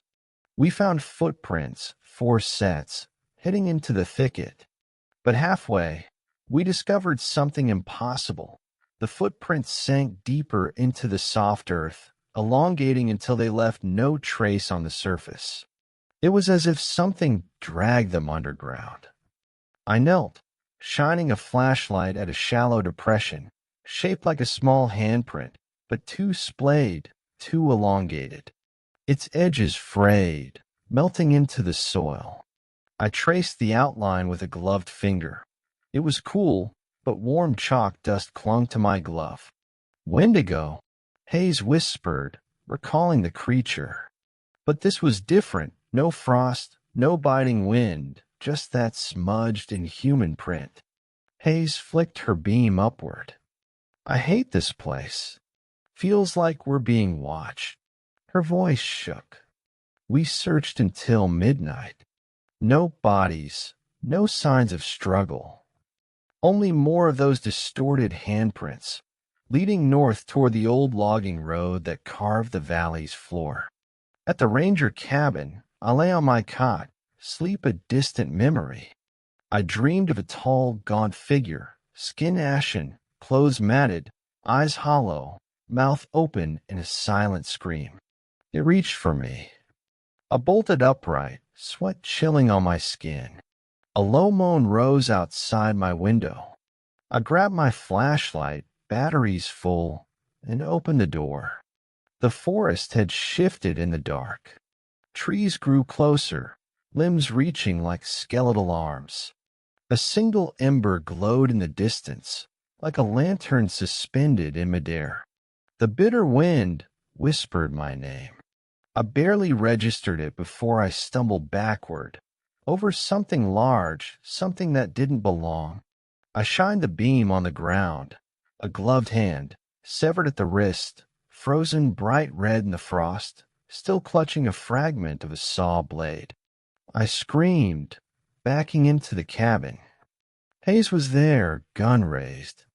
"What is it?" he asked. I pointed. His eyes widened. He stepped forward, inspected the hand. "No sign of a body," he muttered. "We'll collect this as evidence. Let's get you some coffee." Sleep eluded me. I lay in a chair by the stove, staring at the logs burning. Outside, the wind turned to a shriek, rattling windows. My name was sung in 1,000 tortured voices. I pressed my hands over my ears to shut out. At dawn, Hayes and Hayes performed a grid search near the logging road. I drove my ATV down to the valley floor, using a thermal imager to scan the tree line. I found a cluster of warm bodies, tripod legs, helmets, just 50 yards from the road. I skidded to a halt, revving the engine. Hayes and Hayes arrived, guns drawn. We crept forward. The bodies lay face down, the crew of 4, each motionless, frozen in unnatural positions. No footprints or tracks. No sign of violence, no blood, no wounds. Their boots were detached, soles missing. Only their socks clung to their feet. I scanned with the thermal imager. No heat signatures, but the air around them shimmered, like the forest was warping. A sudden gust pressed in our ears. "Join us." Hayes fired a warning shot into the air.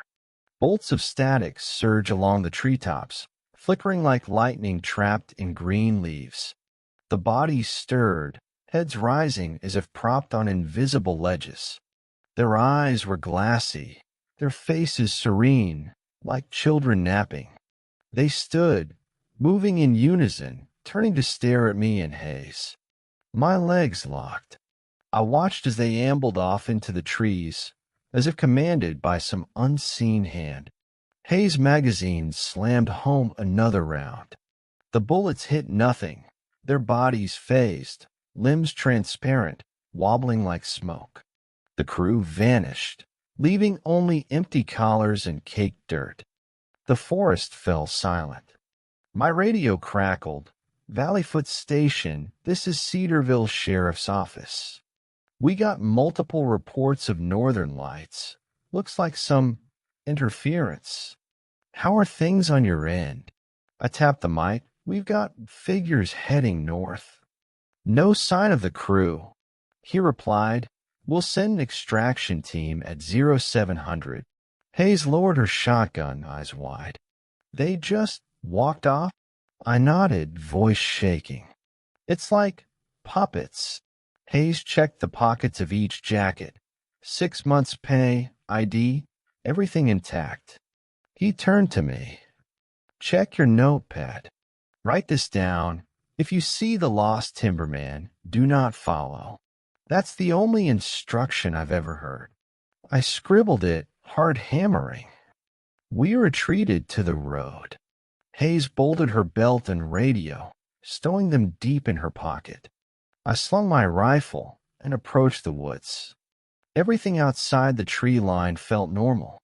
Birds chirping, wind rustling leaves. I hesitated.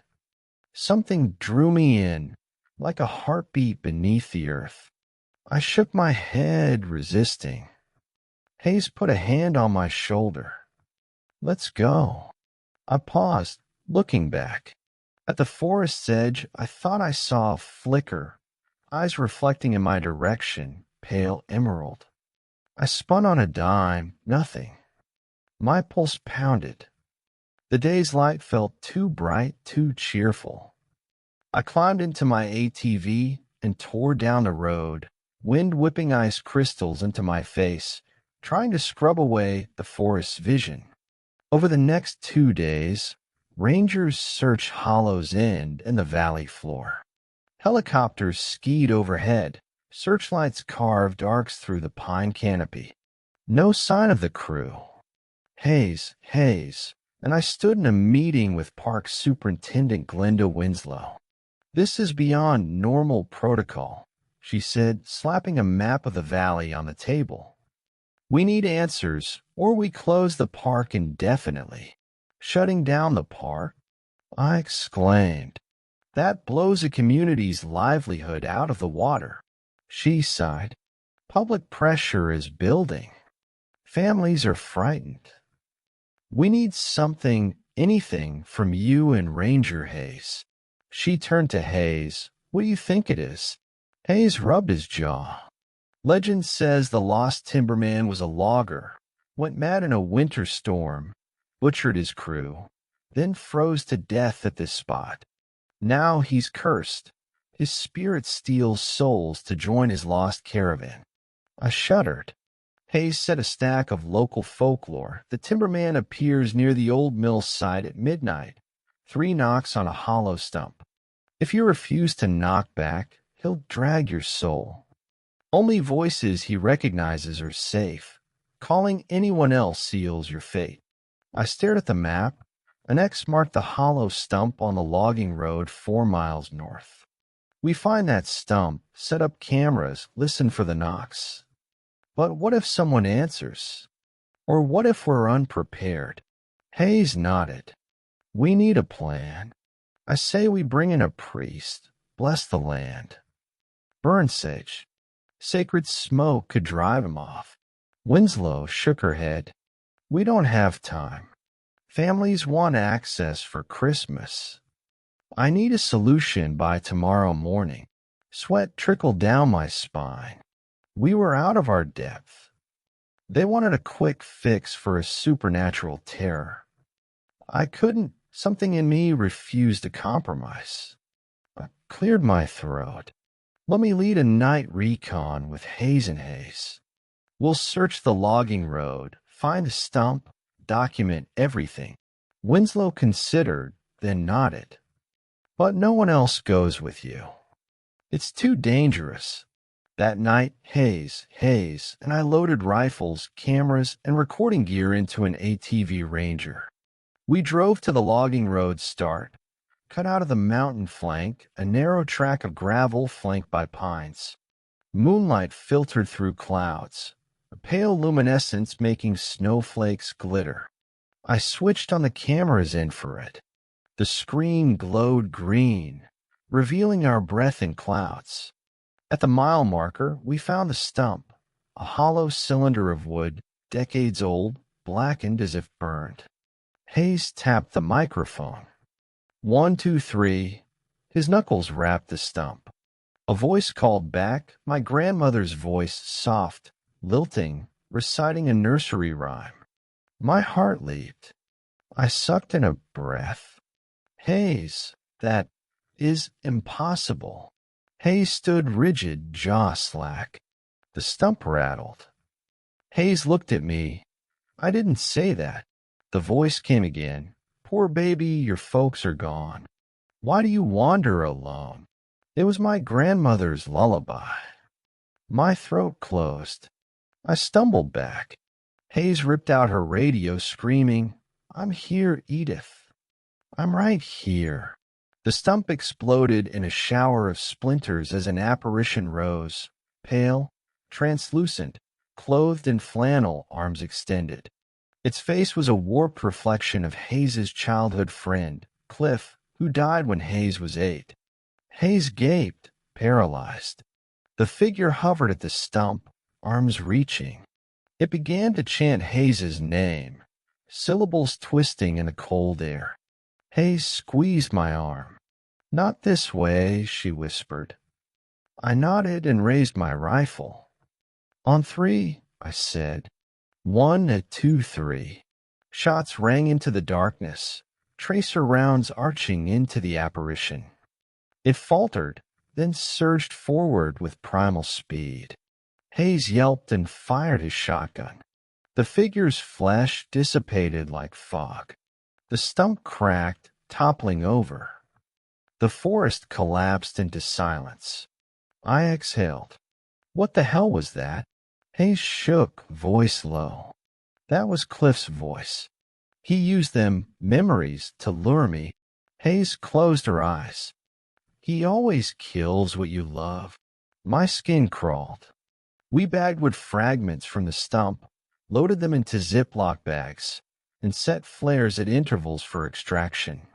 The forest around us felt alive. Shadows stretched like claws.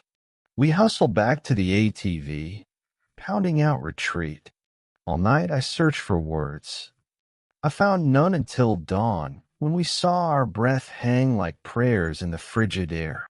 The morning briefing took place in the station's conference room. Hayes handed Winslow the wood fragments, still losing faint traces of frost. "This came from the last remaining stump," he said. "What's left of him?" Winslow paled. "If that's his remains, burning it could banish the lost timberman. We bury the ashes." Hayes nodded. "And at sunrise, we can light a pyre. Bloodwood from the old mill will burn green. Folklore says the lost timberman hates green flame. We can lure him in with the stump, trap him in the pyre." Hayes and I exchanged glances. It was our best shot. That night, Hayes and I stacked logs into a conical pyre on the logging road's embankment, the same stump's location. Hayes hunkered behind a fallen log, shotgun at the ready. I sprinkled gasoline, hoping wind stayed calm. Hayes set a second camera, one in the logging road, one aimed at the pyre. We retreated to a safe distance. Hayes flicked a lighter. Green flames erupted, licking the sky. The fire hissed and roared. We heard footsteps, ski boots crunching snow behind us. I pointed my rifle. A silhouette emerged, a tall figure, shirt torn, flesh burned, face gaunt. The lost timberman stepped into view, arms reaching as if to extinguish the flames. Its mouth opened in a silent scream. We fired 2 more green-tipped rounds, scouring its sides in sparks of wood chips. It shook, collapsed to one knee, then plunged into the fire. The pyre flared as if alive. The timberman's screams echoed from flames, merging with the roar. For a moment, I thought I saw bodies, lost crewmen, trapped, tapping on the logs from within, begging for release. I averted my gaze. The fire consumed the timberman's form, his charred face contorting into a final grin. It collapsed, and the flames dimmed to embers. Silence fell. I stepped forward, warily, ash swirling around like snow. The charred remains of the stump lay collapsed within the blaze. Hayes stomped out the embers. Hayes emerged, lowering her shotgun. "He's gone," she said, voice cracking. I exhaled, relief flooding. We gathered the ashes, scoop by scoop, and placed them in a metal container. Each handful felt like I was touching a memory, a piece of the timberman's dark hunger. We buried it in a deep pit beneath the old mill's foundation at sunrise. The earth swallowed it, sealing his remains away. We surveyed the logging road. Nothing remained but frozen tracks and snowdrifts. No sign of the timberman's return. For once, silence reigned. When I returned to the cabin on Black Peak, I thought I'd proven the timberman's hold broken. But that evening, as the setting sun painted the peaks crimson again, I heard my name whispered soft, sorrowful, like a lullaby carried on the breeze. I froze. My blood turned to ice. It sounded so much like my father's voice, Amber. I leaped out of bed, grabbing my flashlight. I dashed outside, darkness complete but for the distant glow of the valley lights. The wind still. I followed the whisper down the path. Each step, the voice shifted. Now my name, now a plea, Amber, come home. I blinked and found I stood at the valley's edge. No memory of walking there. My flashlight beam landed on a figure standing 200 meters away. Tall, clad in a flannel shirt and oilskins, face smudged with creosote. It cupped its hands, calling me. I knew the face. My father's vanished 10 years ago in a hunting accident. I raised my rifle, voice shaking. Dad, no response. Only the hush of the forest. The figure raised a lantern, flickering green flame.